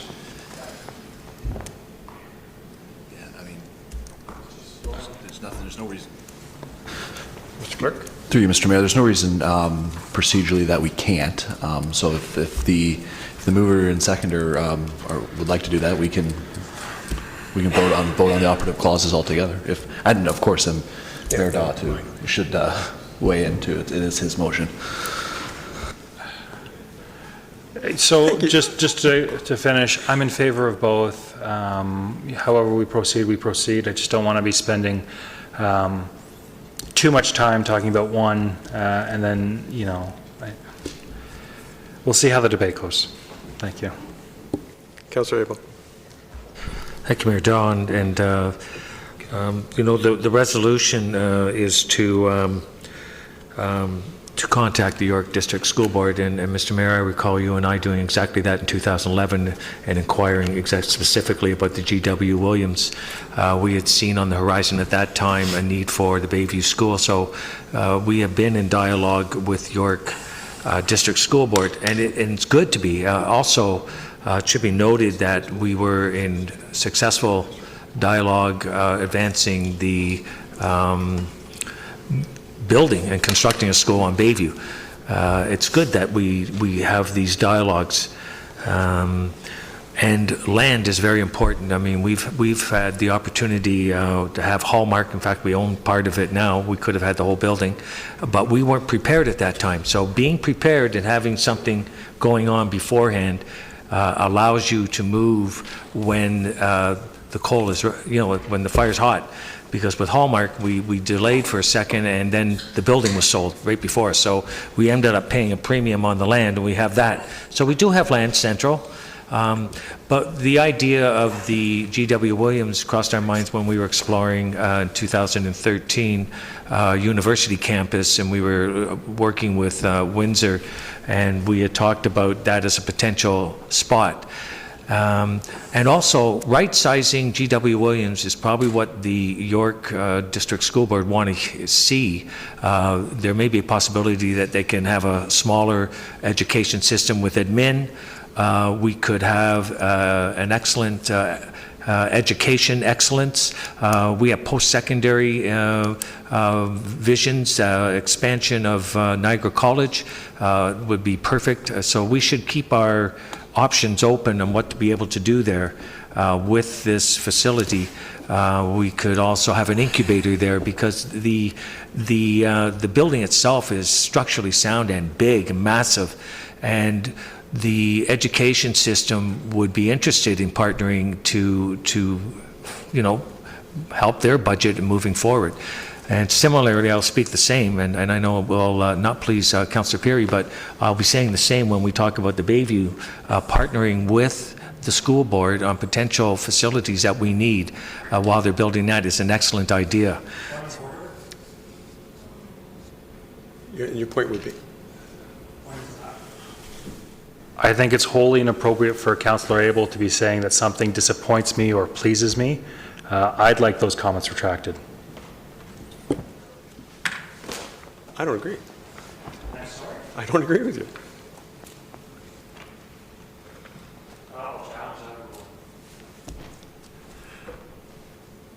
All in favor of upholding the ruling of the chair?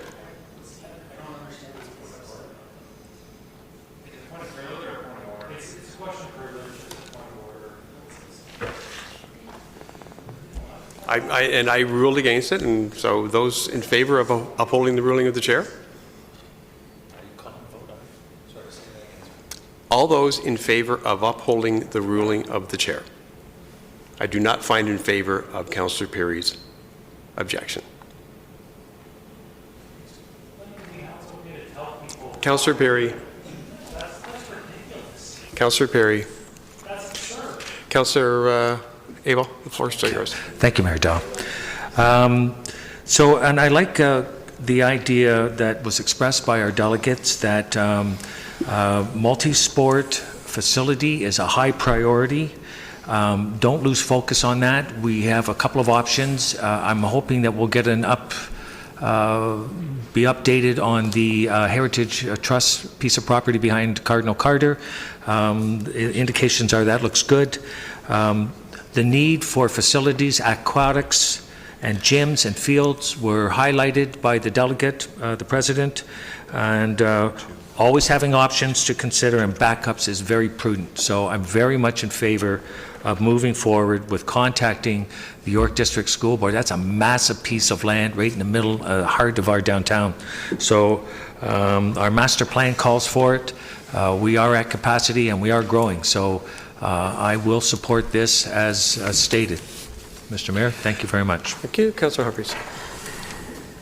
Mr. Mayor, really quickly, it's a great idea. Let's get in front of the school boards and let's talk and see where they're at. And if we have an opportunity, it's the right thing to do for sure. Thanks.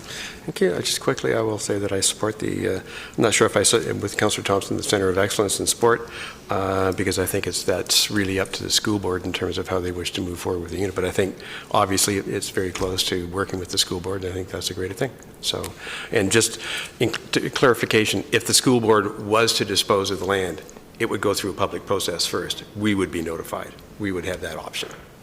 So it wouldn't come up on us, sneak up on us in the dark. No, I'm not sure. Might be on the pending list. Councillor Ragas. Thank you, Mr. I'm sorry, Chair. pardon me, Councillor. Councillor Gardner, have you spoken on this? I have not. I apologize, Councillor Gardner. And I'm not sure if we're discussing one or two motions, but I think it's... Just the one. It's very smart to have discussions with the school board at the beginning of this process and find out what they have in their minds. And, you know, the school boards haven't in the past been that cooperative with the town on certain issues. But maybe the time is now to see what kind of, what we can, maybe what visioning we can have and see what their visioning is. And it's just very, very smart. Thank you. Councillor Ragas. Thank you, Mr. Chair, and and I agree with all the comments, and I'm happy to hear that this is going to move forward and we can start those conversations. I mean, for all we know, we could start those conversations, and the school board could get really excited about what our thoughts are, and they could up their timelines on possibly the high school on the east side as well, and maybe moving forward with redeveloping those lands in partnership with the town. So we never know until we have those conversations, and so that is the important thing about having conversations. But I just wanted to quickly throw out there what Councillor Perry mentioned about possibly combining the two. I'm open for that if you are. It's up. See, I wouldn't want to. It's your motion. Oh, come on, it's mine. But if you want to leave them, yeah. If everyone feels that it would go quickly, then that's fine. But if you wanted to put it together, Mr. Mayor, I'm happy to put them together. I'd be more than happy to do it as well. So if you'd want to do that, that's fine. Councillor Humphries, you okay with that? So that would you be seconding, Councillor Tom? You don't like that? No. Okay. So it's not friendly. Okay, let's just separate. We'll keep. Let's just leave it separate. We'll keep them separate. That's fine. Doesn't matter. That's fine. Calling the vote then on Councillor Marakis' motion. All in favor? Using your voting pads, please. It's a certain time. Yeah.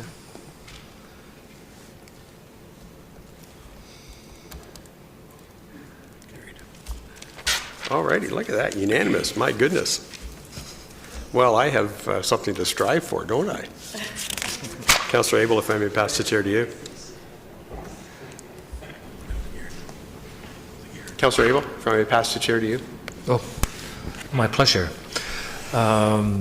We have a notice of motion from Mayor Daw, and notice has been given. And Mayor Daw, I'll let you move this. Thank you, sir. I'll move as is. Have a seconder, please. Councilor Maracas. We'll go for comments, and I'm looking at my board to see if anyone's interested in commenting. We'll start with Councillor Thompson, then Councilor Maracas, Gardner. Oh, Mayor Dahl. We'll start with Mayor Dahl with opening comment. This counts for one of your talks, so. I understand. Okay. So I'll make the best of it. Thank you. Very similar to Councillor Maracas' motion. We have, and Councillor Thompson and I chatted about this today in terms of the background. I actually, along with the CAO, met with the board about a month ago and started the discussion. They said they were interested in, they have a new director of education, they have a renewed level of enthusiasm going forward in energy. So it was, we had that discussion there. So my notice of motion came out of that discussion with the board. We've had, and I know Mr. Downey has had multiple discussions with the boards and things like that, but we've never really been official. We've never taken an official point of view. And Councillor Maracas' motion addresses the same thing. We've never taken an official stand from the town to talk to the boards. And it's worked out very well with Maximilian Colby in terms of that, just that shared field. So I think there's some great synergies. You know, you walk through one of our recreation centers during the day and you kind of, you're looking a little lonely by yourself. So I think there's some great opportunities. So I'm looking for an opportunity to make it more official and to drive that forward and again, to make sure we have those discussions going forward. Thank you. Thank you, Mayor Dahl. Councillor Thompson. Thank you. And just as a follow-up that, you know, my conversation with the mayor was really about that terminology, shared space, and I appreciate the fact that it's expanded beyond just, I guess, the traditional gymnasiums and sport fields and looks at it from a community space perspective. And I'm hopeful because I know that it's been a conversation since I've been around this table that, you know, trying to come to these sort of arrangements with the school boards and using their facilities has been a challenge, or so Mr. Downey has related to us on numerous occasions. And so hopefully, as we work with them from the conception of the proposed high school, that we're able to overcome those and take advantage of it, because it's always made sense to try and utilize it to some degree, both for our own needs as well as theirs. So I'll be in full support. Thank you, Councillor. Next. Have Councillor Gardner. Was that? Thank you, and I would like to see all schools as shared space for the community. But here we have a chance to get in on at the very beginning of the process. I will say, though, that the land that has been reserved for the school is quite small. So I'd be interested to know what the school might have in mind. The Williams site is probably 5 or 6 or 7 times the site of this. But if it could be a community space also for the families that live in this area and be very convenient for them to use the space, I'd be all in favor of it. So. Councillor, go ahead. What staff are we talking about who is going to be having conversations with the board? Staff is really, so I'd just like to know which staff is going to go, is that which staff? I don't know, is going to go forward with this? I'll bring that question to our CAO. Thank you, through you, Mr. Chair. It's my intent, at least at the early stages, that I would be directly involved in those conversations, since we would start at a high level and then as opportunities emerge, we'd bring the appropriate staff to the table. Councillor? Thank you. Councillor Kim. Thank you, Mr. Chair. I just wanted to bring up one point that the one distinction with Mayor Dawes' proposal is that it would just be more of a carte blanche proposal that you have other potential for other usage, not just for sports. And just one of the thoughts that I had as we were discussing last week, the healthy eating and so forth.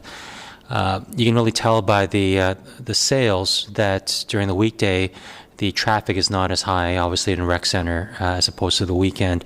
And I think one of the solutions to having an additional recreation facility is to have that community space, to have that civic space where, whether it be the Bridge Club or any other resident use, that will occupy the facilities where there are no sports activities going on. And so it's nice to have a healthy building full of activities. Just kind of a house is a happy house when you hear the laughter of children, when you hear the laughter of people inside a civic space, and the space is being used 7 days a week. There's no more joy to a council or its residents when its buildings are being utilized 100%. So all options, all the options, including sports and civic space, would be preferable. Thank you.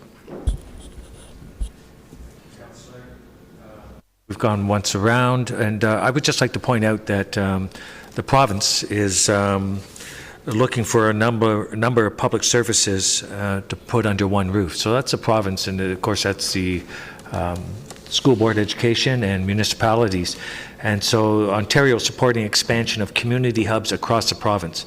And they give some examples of the Blingden Community Hub, St. Helens Elementary School in Hamilton. So the idea of using community hubs and public schools is being promoted and looked under the province as something that is a good idea in strengthening community partnerships. So where we can contribute our need for municipal space and work with the province and the education system to partner, thereby using one another's resources efficiently instead of building two separate ones. For example, we could put 2 or 3 gyms at this new location, and I may be mistaken, Councillor Gartner, but I believe the one on Bayview is 11 acres and G.W. Williams is 15 acres. So it is significantly larger, but not that much. And you look at a... Okay, I stand corrected. Okay.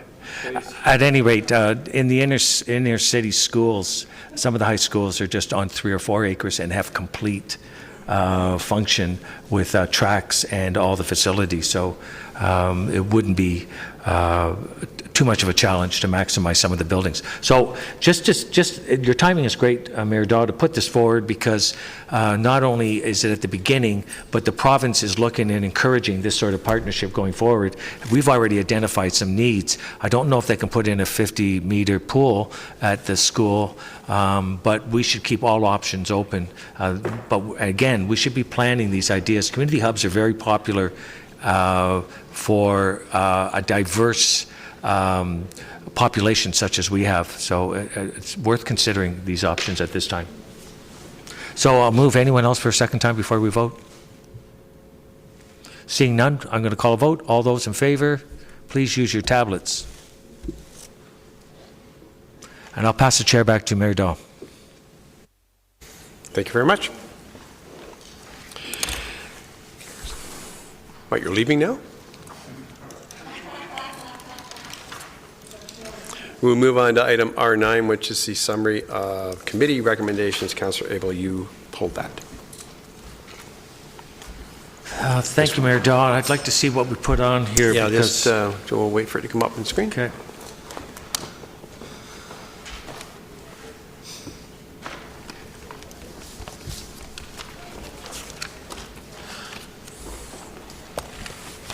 If someone would move the recommendations on the screen, please. Councillor Thompson, thank you. Councillor Humphreys, second. To you, Councillor Abel. Thank you, Mayor Daw. So I reviewed the general committee, and Councillor Gartner, who was acting as chair, at the very end, to make clear what the direction was, said that the report would be brought back for staff to report back as soon as possible. And I've noticed there's no timeline on this. So I'm wondering if we could take that in effect of what's being put forward. And I did want to comment that the report recommended that the Accessibility Award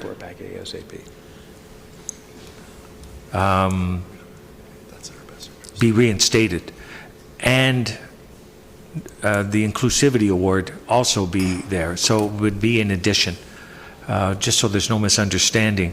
And I thought that staff, because there was some concern about how staff would go ahead with this recommendation, I think all they would do is staff would, at the next meeting for the Community Recognition Review Advisory Committee, would take an extract from council, and that would be that they recommend that it be Accessibility Award be put on as part of their program.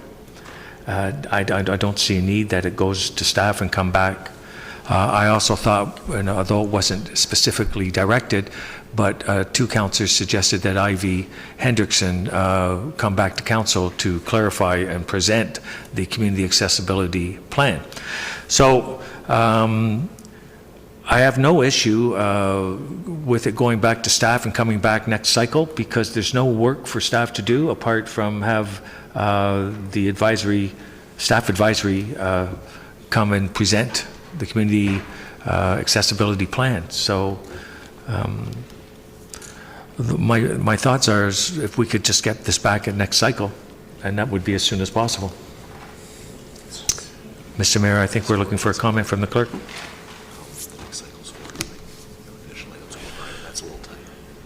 Councillor Gartner, then I'm going to go to the clerk. Thank you, Mr. Mayor. I just was wondering, when are the volunteer awards? The civic awards?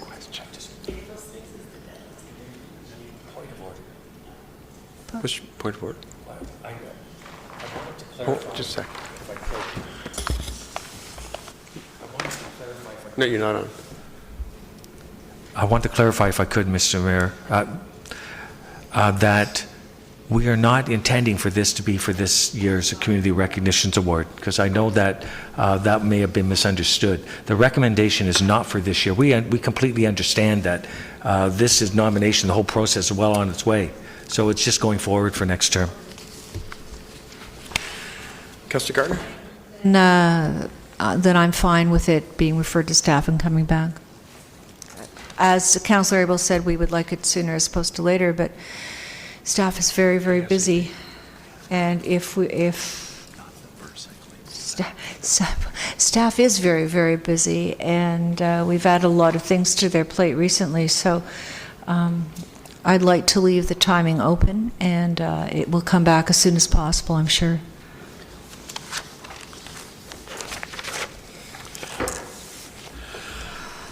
Councillor Marakis, Councillor Humphreys. Thank you, Mr. Chair. So if the recommendation is for next year, then through you, I guess Councillor Abel, would it be possible then maybe you could coordinate with the Accessibility Advisory Committee to possibly come out to our final meeting of the awards committee after the awards ceremony, when we get together and do a review, and we can sit down and hear the thoughts from the Accessibility Advisory Committee with recommendations coming from them straight to the committee, and then we can just go from there. So if we can coordinate that maybe through Ivy as well, and have that all pulled together, I think that would work for everyone. Just a suggestion. I don't know if that's. I'll go to the clerk, I think. Mr. Clerk? Through you, Mr. Mayor, just what Councillor Marakis suggested would be no issue with staff. Thank you. Councillor Humphreys? Through you, Mr. Mayor, that was perfect suggestion, Councillor Marakis, and that's line of thinking. Absolutely. And just in terms of, there was a delegation tonight, and I support the recommendations from the committee. There's no doubt about it. I'm okay with Councillor Abel's having a suggestion to come back. I don't think there's a whole lot of town staff work to be done, other than my only thing that I'm not sure how, and I don't mind at all having a separate accessibility ward, but I do believe that the word inclusivity is very important and is sort of aligned to accessibility. And I was at Regency Acres today, and one of their models for accessibility is called inclusivity. In fact, that's what they use it as their term. So I just hope that again, it was inclusivity was absolutely so that everyone, is part of our awards. But anyways, that's all for me. Thank you. Councilor Abel.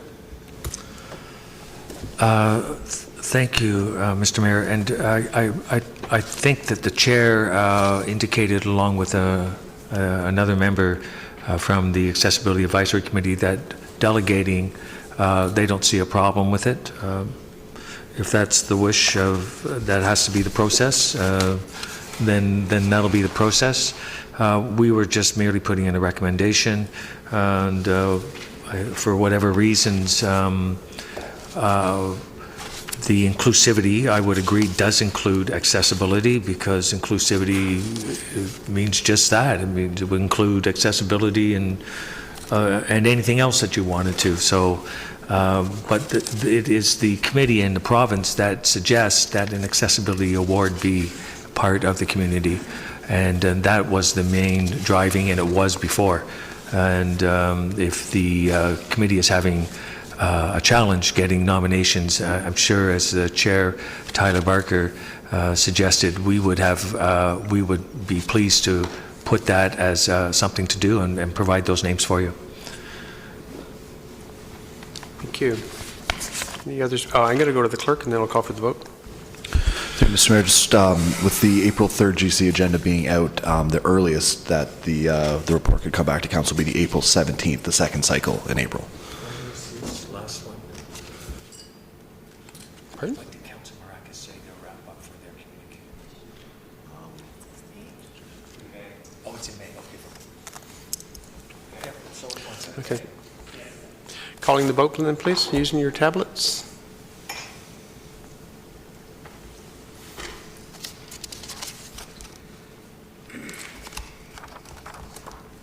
Carries unanimously.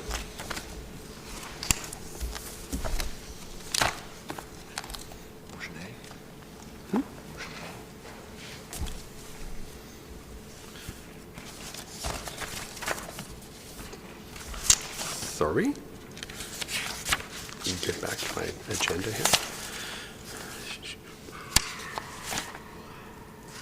Okay, back to motions then. Yep. Back to Councilor Maracus, Complete Streets. Move as is. Thank you. Second. Councilor Humphreys. Councilor Maracus. Thank you, Mr. Chair.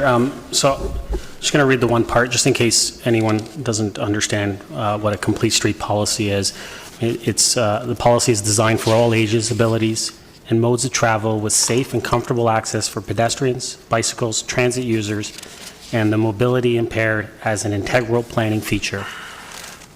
So,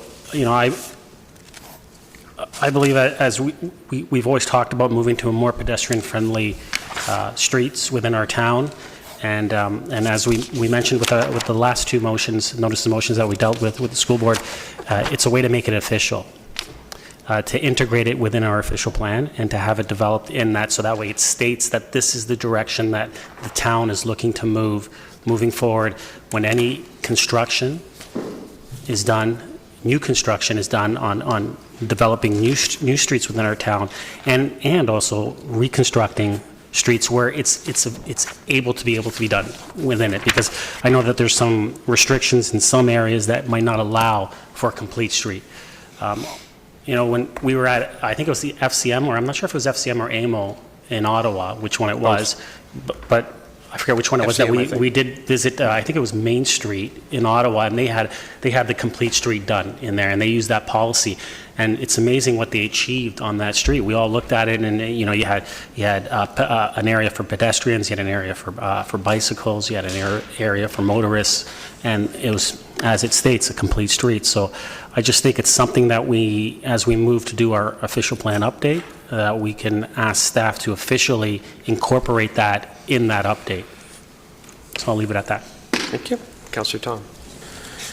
Thank you, Mayor Daw. And well, I appreciate them rising right out of the motion. Initially, there'll probably be no cost implications, but I'm just wondering, will there be cost implications with respect to the 10-year capital plan regarding this? I mean, this is going to be incorporated into the official plan update, but it's talking about road construction and so forth. So is that something that's going to be captured when the update comes back to council for endorsement in terms of any cost increases to possible road construction or planning, or is that something that could come back to council as a separate report? I'm just not sure if it's been contemplated that this might increase our capital costs moving forward. So I'm not sure if it's something that staff can provide a report on before that time, or if during the official plan update that's going to be provided at that time. Ms. Ramuno? Certainly, through you, Mr. Mayor, we can provide a report at the time of our OP update with respect to any, budget or cost implications regarding implementation of a complete street, but something that we'll take under advisement as we prepare our OP update and ensure that we do regular reports to council specifically about cost implications. Thank you. Councillor Gardner. Thank you. Councillor Tom asked my question about the cost implications because I think this is just a fantastic idea. And I hope it won't be very costly. Could I ask Councillor Marakis, because he does have in his first whereas, that this is a cost-effective, that this is cost-effective? Through you, Mr. Councillor Mayor, Marakis? to Councillor Marak. Where does it say? Where? Yes. So it's cost effective because you look at doing it all at once instead of doing it piecemeal. Right now, we're looking at doing a cycling master plan and developing that. And so when you go through and you do a cycling master plan, then you turn around maybe 5 years later and you say, we want to add this to the street. Well, it's going to cost more doing it in that piecemeal fashion instead of setting forth a policy that says that let's look at developing this all at once, and if we can, put it in all at once. And it's not to say that it's, as we know, within an official plan, it's a guideline. There's flexibility to it. It doesn't mean that it's a hard iron fast rule that this is what we're going to build no matter what every time. We look at it and we say, can it be achieved in this area? Does it work? Let's try to do it. What are the costs? And then let's move forward at that time. Councillor? Councillor Gardner. Thank you. Councillor Abel. Oh, excuse me, could I just, I could, Mr. Muno could correct me if I need correcting, but an official plan it's our main planning tool, and it's not just a wish list. So if we are going to put it into the official plan, we need to look at the costs that are going to be involved. Thank you. Councillor Abel. Thank you, Mayor Daw. I'm looking at a website here, and I looked it up on Complete Streets, and so there's something called the Urban Street Design Guide, and it's basically on redesigning, as Councillor Marakis has outlined here. If we're redesigning our streets, there's principles and practices that are involved in attaining all the focus on the needs of pedestrians, cyclists, transportation, livability, socializing, economic, all these sort of things. And again, that much has been done on our promenade study, as well as our streetscape study that we did, how to design the streets. And this is basically, when you look into these things in the design of streets, create boulevards, how to make them pedestrian, setbacks and things like that. And so much of this is already included in a promenade study, which is a secondary official plan.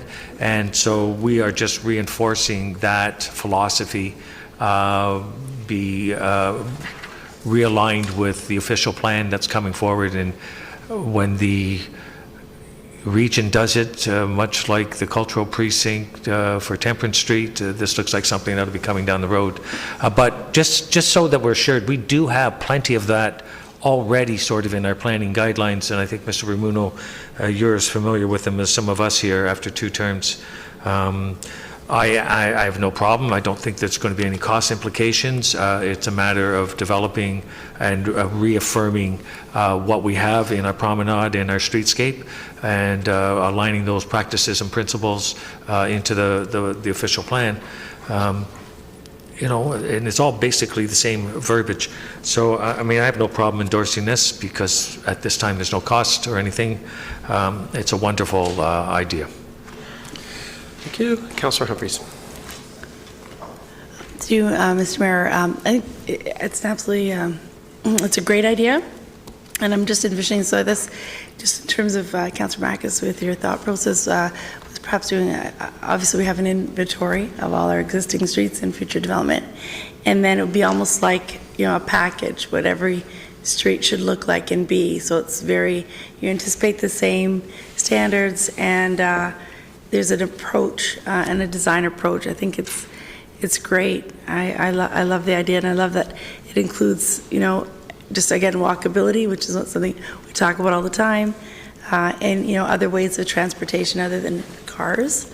So I'm looking forward to this. I'm looking forward to the report back and seeing how our approach is going to be and how we put into effect. Thanks. Thank you. Councillor Perry.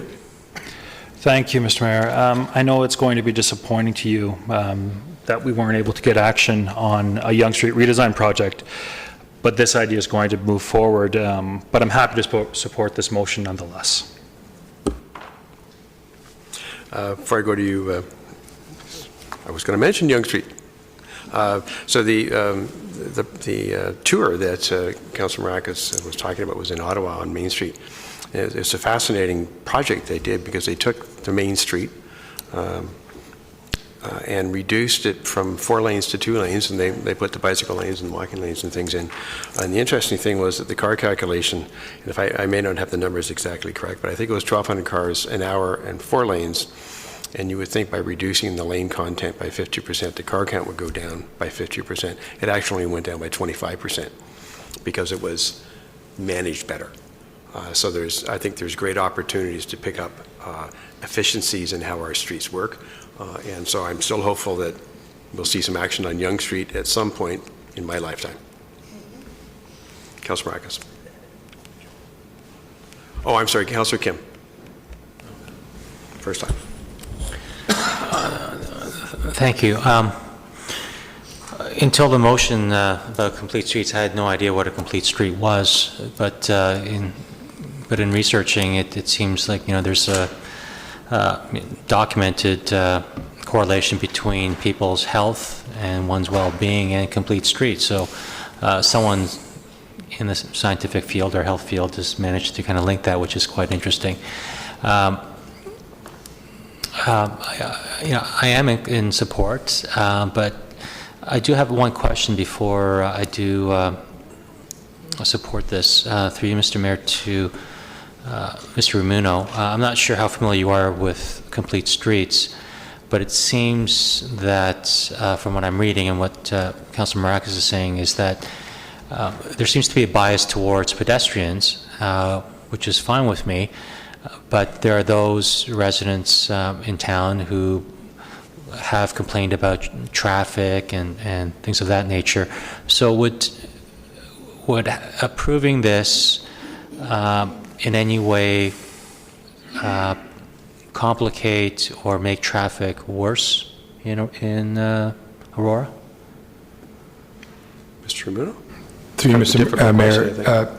No, I don't believe so. I mean, our official plan, as you've heard, also does contain a road network and street policies, but I think this is the opportunity to further investigate, you know, complete streets, and if council agrees, we can update those policies, and that'll provide the framework for future implementation. But council would still need to review and approve, you know, any construction program or project to implement a given complete street with respect to changing profiles, adding additional bicycle lanes, pedestrian lanes, that sort of thing. So council would have a further opportunity to review a implementation plan. Councillor? Okay. And lastly, just to kind of get a good picture of what a complete street would look like, because it seems like when I look up examples of complete streets, you're looking at Adelaide, and I forgot the other street, but Adelaide is listed in Toronto as a complete street, and Queens Quay, Main Street in Ottawa, as the mayor mentioned, and they're all different. And Highway 7 in Markham is considered a complete streets, and Highway 7 is vastly different from the others. So if we were to look at, we discussed Yonge, can you give us a rough picture of what a complete street would look like if we're looking at Yonge Street?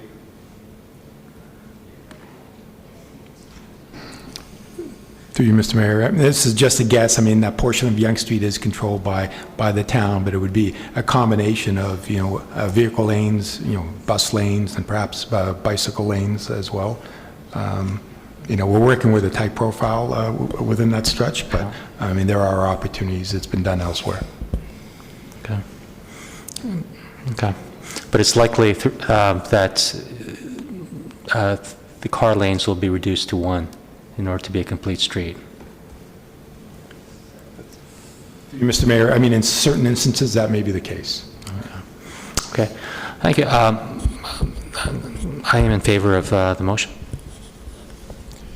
Councillor Rackus? Thank you, Mr. Chair. I just, one quick point before I get into it. I hate to burst your bubble, but Ottawa was able to do that because they have a true bypass. We don't have a true bypass. Well, we'd like to have it, but it's not good enough to be able to reduce Yonge Street. When we talk about the costs, a lot of the, when we're looking at the new streets, through you to Mr. Ramuno, would that cost not be borne by the developer that's developing the subdivision? Mr. Ramuno?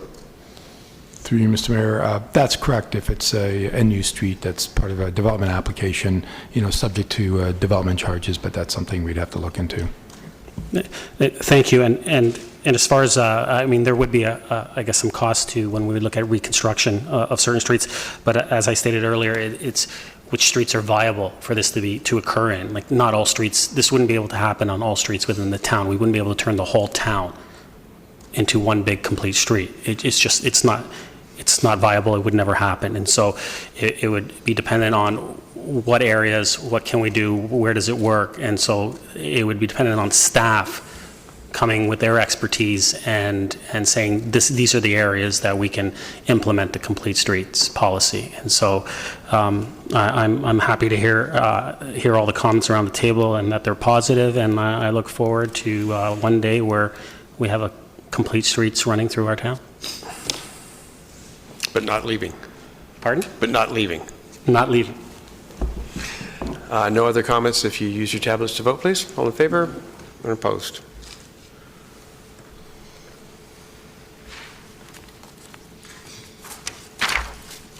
That carries unanimously. Thank you. Councillor Gartner.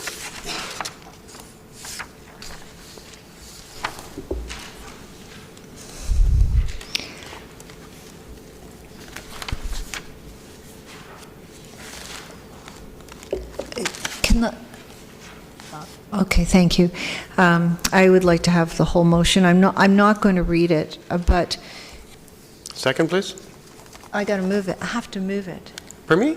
I thought you you. just did. I'm sorry. Was I rushing you? I was talking before I moved it. I've done that before. Never. And Thank you, Councillor Councillor. Abel seconding it. Thank you. Councillor Gardner, back to you. My concern last week with item 3, which was had to do with our water billings and rates, was that we're perhaps not collecting enough money in our stormwater billings to ensure the long-term viability of the system. And it's just by coincidence that this motion was ready for this agenda, because I think it follows on that report. My motion is about being ready with respect to climate change and adapting to accommodate it. And In our case, I think a lot of the adaptation and preparedness has to do with flooding. And there's two parts to that. One is there enough money in our capital reserves for major restoration work? And have we adequately planned out what will be required, the capital requirements? And the second part is the maintenance of the system. And have we got adequate funding to maintain it? And it's late, and this isn't a sexy subject, so I'll ask for your indulgence. I would like to make an amendment to my motion. I would like to put in the first line the Insurance Bureau of Canada, who's giving this statistic. I'm sorry, again, please? I'm in the whereas clause. I would like to make a couple of amendments to my motion. In the first whereas clause, I would like to note that's the Insurance Bureau of Canada. And in the... That can be an administrative change. The second part isn't, thank you. Under C, I'd like to add, and identify the requirements for any additional infrastructure. And identify the requirements for any additional infrastructure. If council would allow me that. Do you have that wording? Yes. Can you put that up then, please? I think that would be a friendly. Councillor Abel, you're That good would with that? definitely be a friendly amendment. Is that it, Councillor Gartner? Yes, it is. Thank you.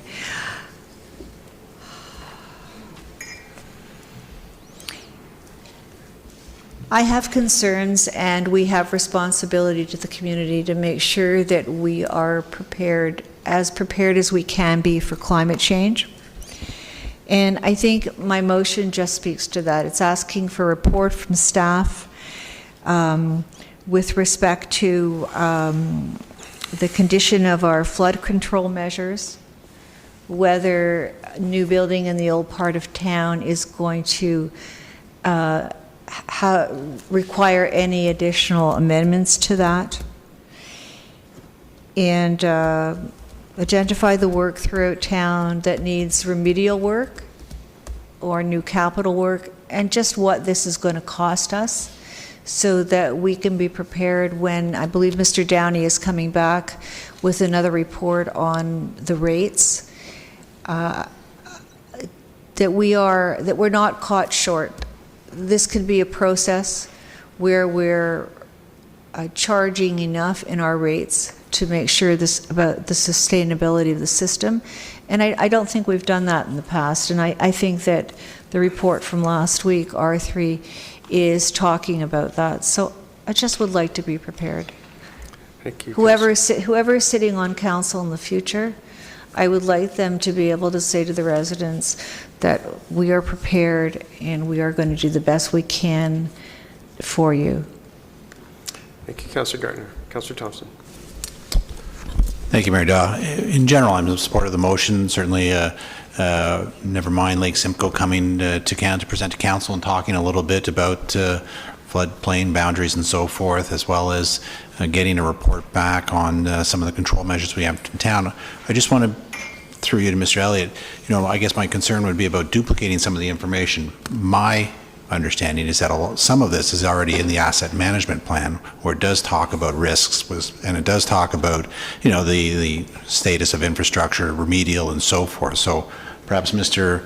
Elliott could just speak to the asset management plan and whether or not some of this, when it comes to infrastructure and what is required, is covered within that plan already. Mr. Elliott. Through you, Mr. Chair, the asset management plan speaks at high levels and summary condition assessments. And as I'm reading this resolution, it's very specific, focused around infrastructure that's intended to protect particularly the downtown area, but all flood control, it appears. And the motion is, my understanding is to ensure that the flood control infrastructure owned by the town is in good repair, and if it's not, that an inventory of the repairs necessary and the funding necessary are in place. the asset management plan speaks to generalities, and the 10-year capital plan has some of that, but I don't believe that the two of them combined satisfy the interest of the mover of this motion. Great, appreciate the information. I'm glad to see there won't be any duplication. Councillor? Thank you, Mayor Doe. And I think this is a great motion that Councillor Gartner has brought forward. You know, when I talked briefly with you, Councillor, you said, you know, we should be monitoring and identifying where flooding occurs within the town. And we certainly know predominantly one is right where Monders is on the west side of Yonge Street on Wellington. It really is seems to be impacted, but more so recognizing climate change and what sort of things can happen in this town should be part of the report.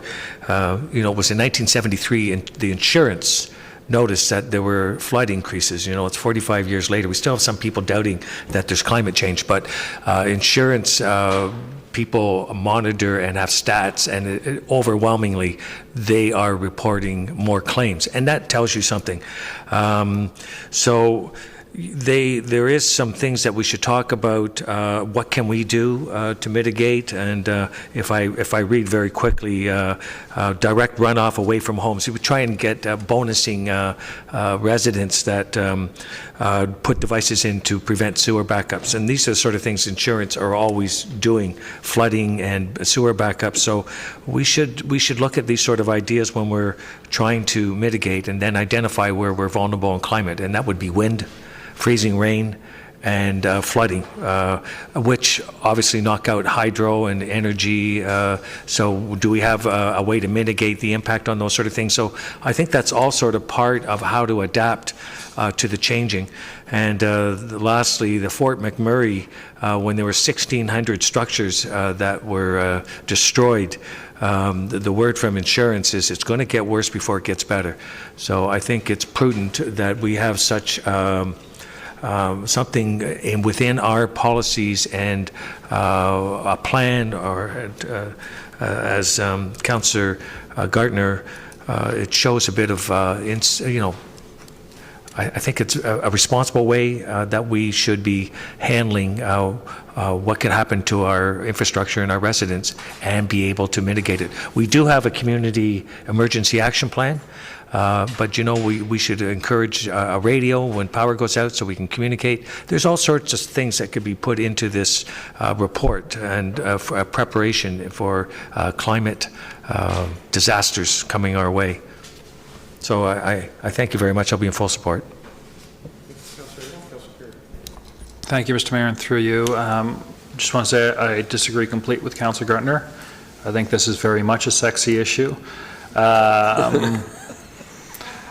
So, you know, based on some of my experience on the FCM board and as chair of the Environmental Issues and Sustainable Development Committee, talking to my colleagues across Canada, when you look at floods that take place in Calgary or out by the Canton de Gare out in Quebec,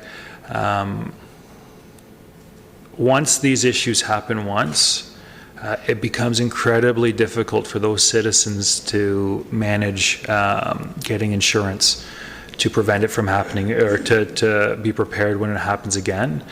So that's a really big issue that's being dealt with all across Canada. So I thank you for this, and it's very much an important issue that we all need to be aware of. Thank you, Councillor Perry. A couple of quick comments. First of all, I think we need to be aware that this is a substantial piece of work.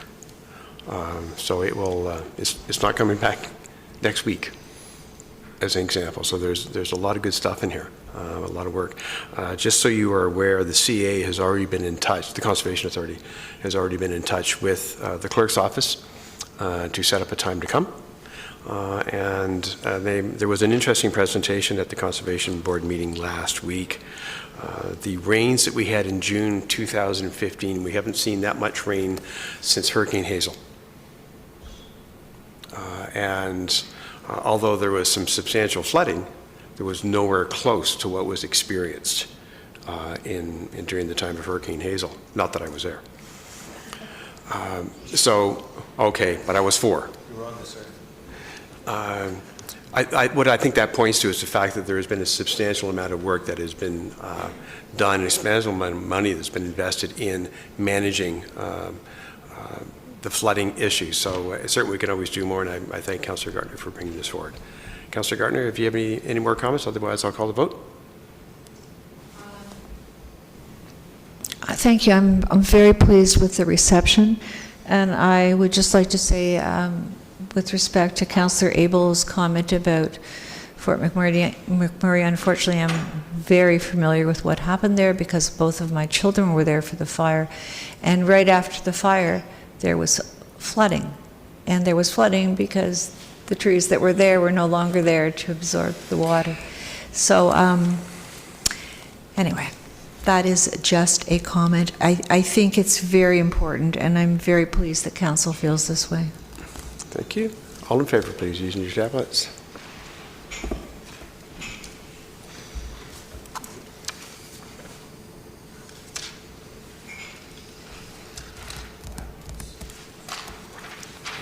That carries unanimously. Thank you. We will move to, there's no regional report tonight. We will move to new business. Councillor Perry, I think my turn to start with you. Just wanted to point out that a precedent's been set this evening that it's okay to state the feelings and intentions of other members around the table. You can expect me to do that at every opportunity until it's acknowledged that this was a mistake that was made here tonight. Mr. Mayor, I know that it's difficult for you to admit your mistakes, so I'm just letting you know that I'm prepared to be very diligent about it. Councillor Perry, that's about the lowest you've ever sunk to, and that's shameful. Councillor Kim. Councillor Tom. Councillor Humphrey, new business. I do have new business, but do you want to run on the table first? I just have like 2 minutes of council's time if you'll. Councillor Abel. Mayor Daw, I had asked a new business at General Committee that Mr. CAO, that the council and members of the ALT, along with Niagara College, attended a dinner prior to the General Committee meeting of December 5th. And I asked him for the amount of the bill, and I noted in my request that there was consumption of alcohol prior to the meeting. So I want to thank the response. It was fulsome and transparent, and I appreciate that. The amount was $2,500, and $395 was spent on alcohol at the Magna Golf Course by the town. And in the communication, you said most councillors were there. Now, I did attend. I did consume a glass of water, and I met with every attendee from Niagara College and spoke with each for about 5 minutes. But I did not stay for anything for dinner. I went home and got ready for the General Committee meeting. But I did want to exclude councillors that were not there so that they're not going to be caught in the comment on and I know Councillor Gardner, you weren't there, nor was I, and I believe Councillor Tom was not there. And Councillor Humphreys was not there. What is most concerned about that is, of course, there's consumption of alcohol paid by the taxpayers, but also that members were consuming before coming to a committee. And most alarmingly was that it was in a secluded room with 5 members of council prior to an agenda item with Niagara College. And Councillor Maracas? Is Councillor Abel going to start naming who consumed alcohol? Does he know who consumed alcohol and who didn't? He had a camera?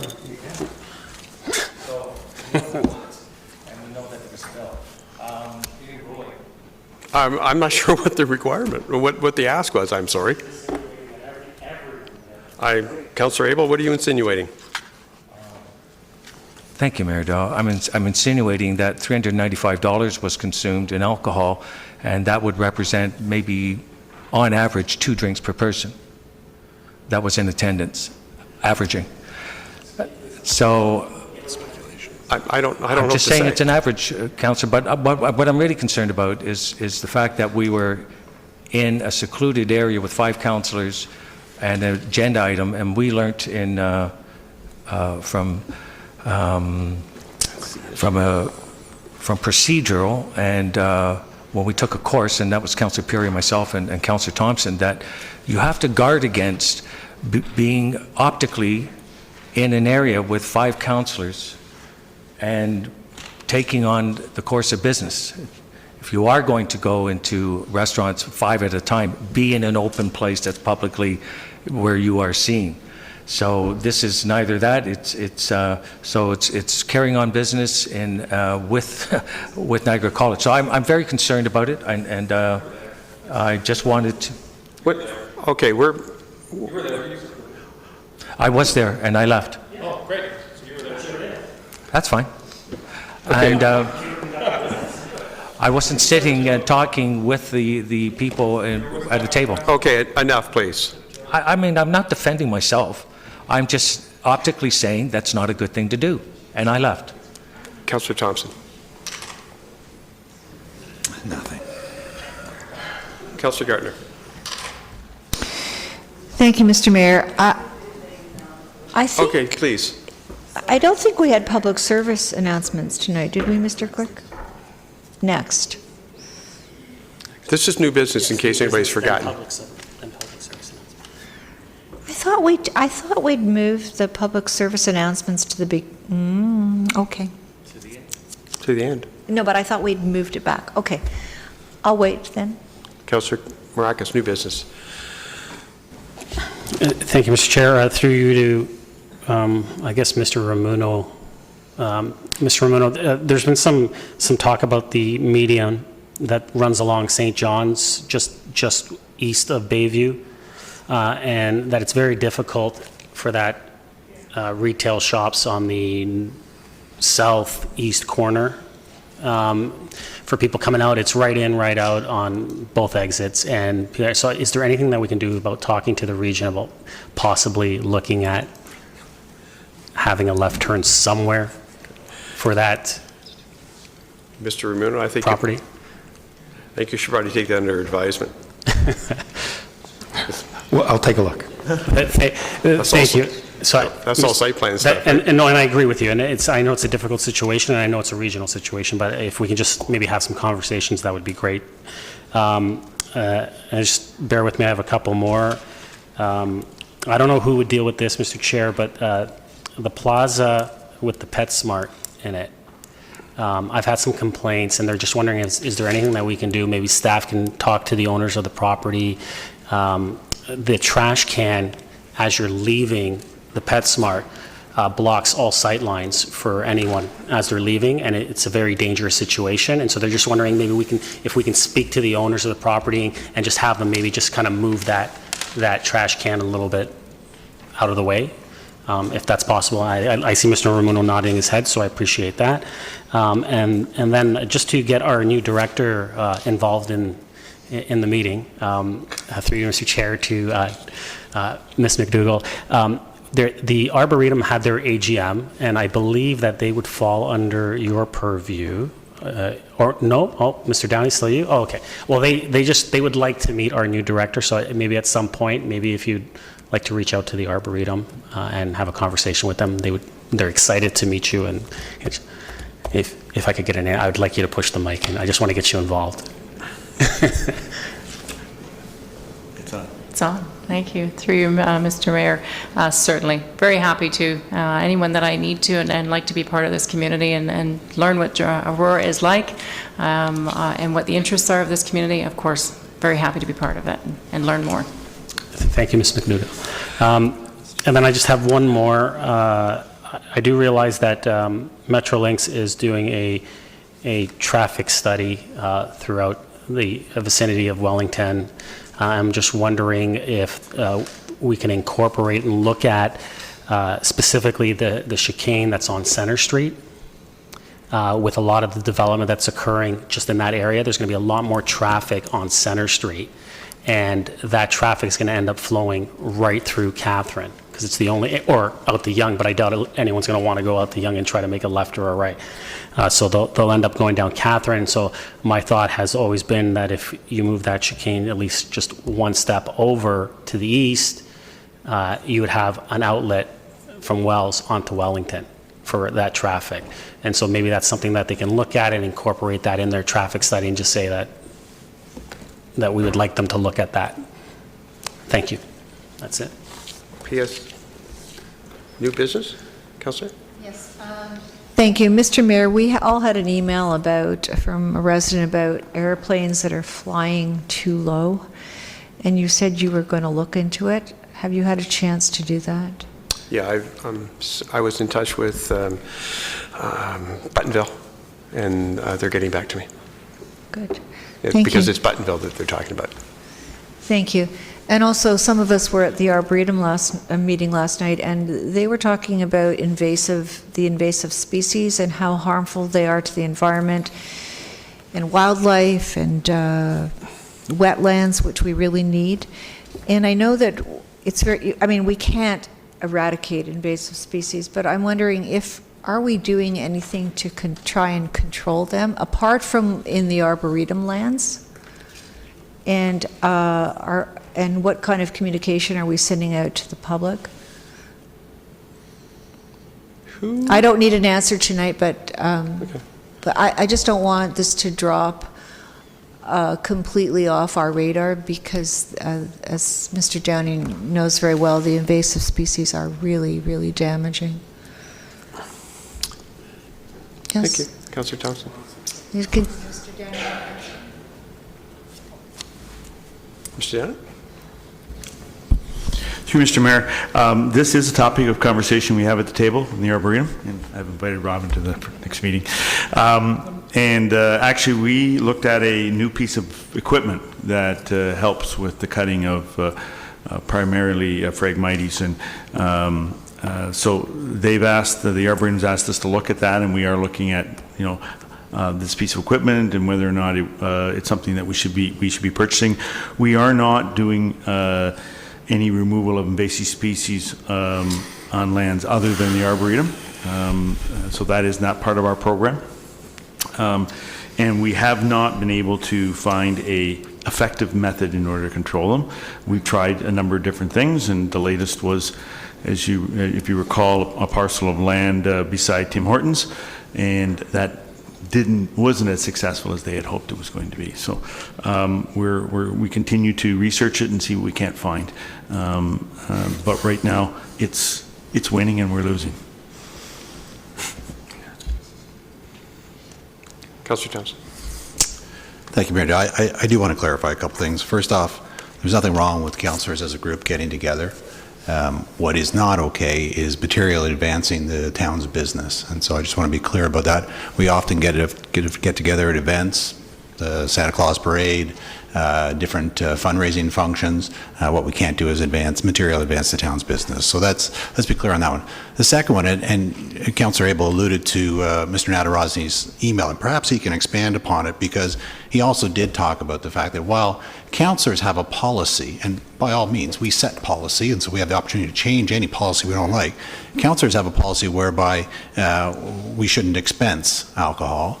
The town's policy is different, and I'll let Mr. Nadarozny speak to that. But I would also like to add that it's not the first time. There are many events hosted in the Skylight Gallery that council's been a part of, where alcohol has been served and it's been paid by the town.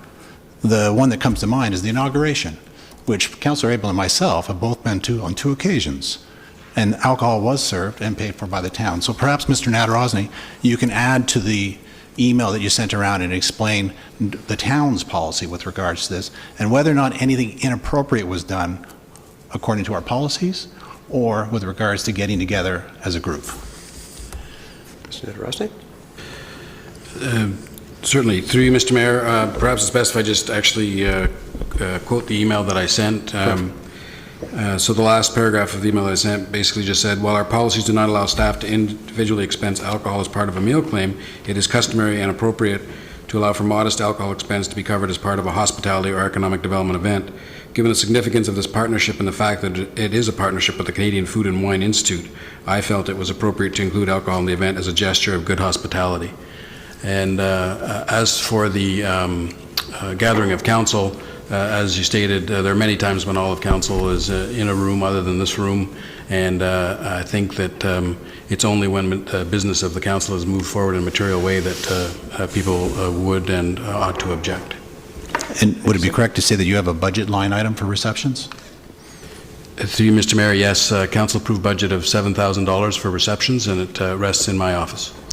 And certainly, if anybody does not agree with that policy, they have the right to put forward a notice of motion and it can be changed. But that's been the policy since we've been here. Okay, we're not getting into a debate on this. Thank you very much. I'm going to go to Councillor Kim, who has not spoken on new business, and then we're going to go to Councillor Marakis for PSAs.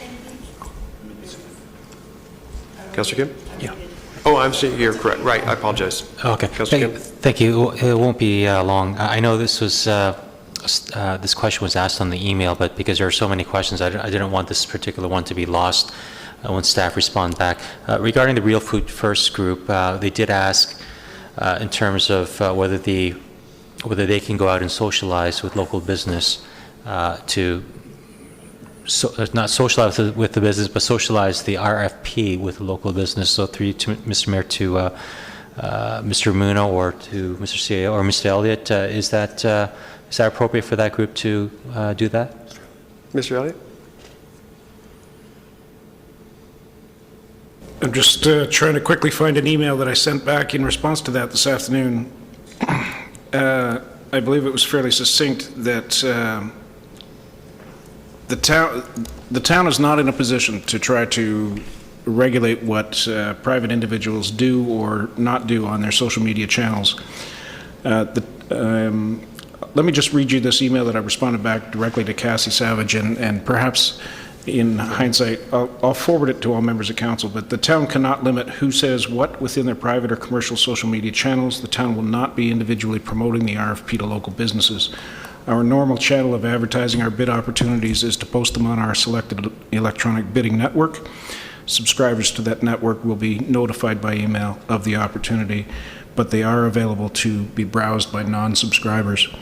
So essentially, I've also confirmed that we will be advertising in addition to that through our local newspapers, and also we'll reach out to the Chamber of Commerce so that they can push it out to their members. But once the RFP is released, I reminded them of our blackout period and the implications for any vendors who are reaching out to the town, that it's only to the procurement department staff and not to members of council or other staff. And the blackout period is from the time the bid is released to the time the PO is issued. And so it can be a fairly lengthy period. So I'll forward this email to all members of council. Can you forward us the link to where that? Absolutely, it's part of the email. Okay, thank you. Councillor Humphreys. Thank you, Mr. Mayor. I was invited by teacher Miss Moffett, who works out of Regency Acres Public School, to meet with her grade 6 and 7 class. And it started off, I'll be really quick, I won't take a lot of your time, but it's a really great initiative. It started off with a class that was teaching the children on how to write persuasive letters. You know, if they're going to send a letter to the government or somewhere where they're looking to get some attention and have some things perhaps changed. Well, the children got so engaged with this that they all started talking about their pets and how there's only a dog park on the south end, the way on the other side of town, and they all live on the south, west part of town, and they're wondering, well, why can't we have a dog park? So they ended up looking around, and they thought the Highland Gate situation was a little bit negative, obviously, overall, and they thought they could take a negative situation and make it positive. And what they did today, and you'll see a bunch of photos, and I'll send you the presentation for you, is they designed their own dog parks with some amazing ideas, all to do with being active, walking to the park, walkability, places to keep your dogs during the day if you don't want to leave them at home all day. Great names for the titles of the park. Some private-public partnerships. They were just incredible. So I was really thrilled to see these young people. It gives me so much hope, especially after the conversation we just had. It gives me so much hope that the future is amazing. We have some wonderful leaders coming forward, and they believe they can make a difference. And the articulation, the information they provided was incredible. What they are planning on doing is they're planning to attend an open forum and show their vision of one dog park, and they would like us to consider it for the 2019 budget. And they also, by the way, provided budget against each one of their plans, which was really cool. And honestly, the whole day has been incredible just because of this opportunity for me. So I'm looking forward to you hearing them when they come to council and show what they can do, and hopefully we'll consider having them, maybe the new council, having that opportunity to see if they can have that type of vision in that area. So thanks so much, guys, and I'll send you a copy of the presentation. That's great. Thanks to the school and the children. They were Great, just too. incredible. Thank you. I'm going to go to PSAs now, Councilor Maracus. Thank you, Mr. Chair. I just wanted to let everyone know Wellington Dukes have beaten Newmarket in Game 7, so the Tigers will be facing Wellington. The schedule's not out yet, but I'm looking forward to when it is. And I know, Mayor Dahl, you've attended many of the games as I have, and I'm looking forward to seeing, hopefully, each and every one of us out to the conference finals and cheering on the Tigers, so when that schedule does come out. Hopefully it's not on Tuesday night. Seems to be Tuesdays and Fridays. Yeah. Friday's okay. Tuesday. Councillor Gartner, PSAs, please. Thank you, Mr. Mayor. On April 11th, the bereaved families of Ontario are holding a purse auction and ladies' night out. It's at the Newmarket Community Centre, and I would just like to say that the work that they do is so worthwhile, and one never knows when they could need to make use of this service. So I hope they get supported. And the other one is especially pertinent because of what the superintendent said tonight. This is called One Brave Night. It's November 6th, and it's an action to stay up all night to support those with mental illness. And of course, we know how mental illness makes so many people's lives difficult, and it's difficult enough without having a mental illness. So if you want to check it online, One Brave Night. Councillor Thompson. We're a little less or a little more than a month away from the Run for South Lake, so I just wanted to make mention of it. Hopefully my colleagues around the table as well as staff will give some consideration to joining Team Aurora. Last I looked, I think we're a little bit low on participants and fundraising dollars, so hopefully everybody will give some consideration to come out and join the team, as well as I hope the residents will support it. It's a great event. I think last year there was 1,300 participants who walk or run, and raised a significant amount of money for South Lake, which helps pay for a variety of equipment and needful things. So, thank you. Councillor Abel, PSAs, please. Thank you, Mayor Daw. And we all received notice that it's the Aurora Easter egg hunt. It's this Saturday, and it starts at 9:30. There's going to be pancakes served by the Optimist there. It's at our senior center, and it is very well attended. We have thousands of people come out, and then they head on into the Arboretum, and it's one of the best events that we have. So I hope everyone can join us, and let's hope that the weather holds out. Thank you. Councillor Humphreys. Thank you, Mr. Mayor. And just to add to Councillor Gartner's bereaved families, I know that there are tickets for sale, and I believe a whole table is $250, which is quite reasonable. And I spoke to your assistant. I was going to ask if any staff members, I was going to open up to any staff members if they'd like to join. I was going to purchase a table, and if anyone would like to come, it's just won't be at any charge for staff. So send a note out internally for the staff to join. Thanks. Councillor Tom. Thank you, Mayor Daw. I just wanted to mention that we are in Holy Week, and I wish Aurorans a blessed Easter. Thank you. Councillor Kim. Thank you, Mr. Mayor. Councillor Perry brought this to my attention, but he was too upset with you to mention this, but he asked me to ensure that, to say that congratulations to you being the grandfather or new grandfather, so congratulations. And again, Councillor Perry is too upset to say that himself.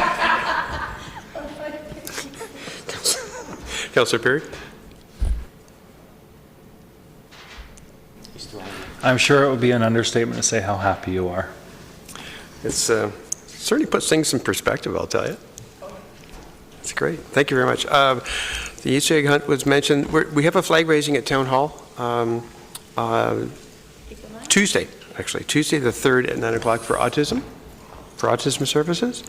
And just quickly, so in the chats, Walk for Wellness is the following Saturday.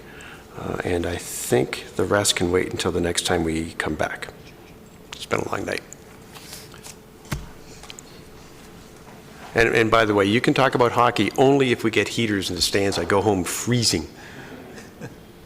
Mr. Downey, facilities guy. Okay.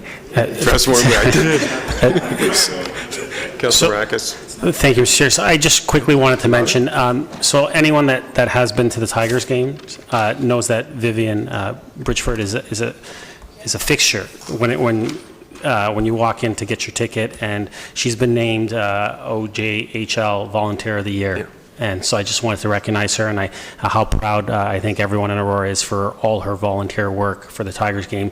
I think it's over 40 years of volunteering at the Tigers game. So congratulations to Vivian on that accomplishment. Councilor Abel. Thank you, Mayor Daw. I wanted to mention that the optimists that do a great job here are going to have their beer craft night, and it's going to be Friday, April 13th at the Sark this year. And the tickets are $20. There's lots to eat and sampling of craft beers that are local, and I believe there'll be some wine served for those that prefer that. And the week after that is the Aurora Home Show, April 20th, and that is also at the Sark this year as well. So lots going on in April. Thank you. Bylaws, please. We have 5 bylaws. Someone put those on the floor for me. Councillor Humphreys, thank you. Second. Councillor Thompson, comments or questions on the bylaws? Gentlemen, all in favor? Opposed? Oh, tablets, please. I'm sorry.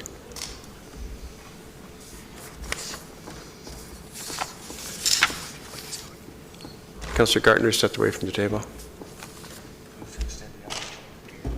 Well, we're almost done. Confirming bylaw? Councillor Thompson, Councillor Tom, all in favor?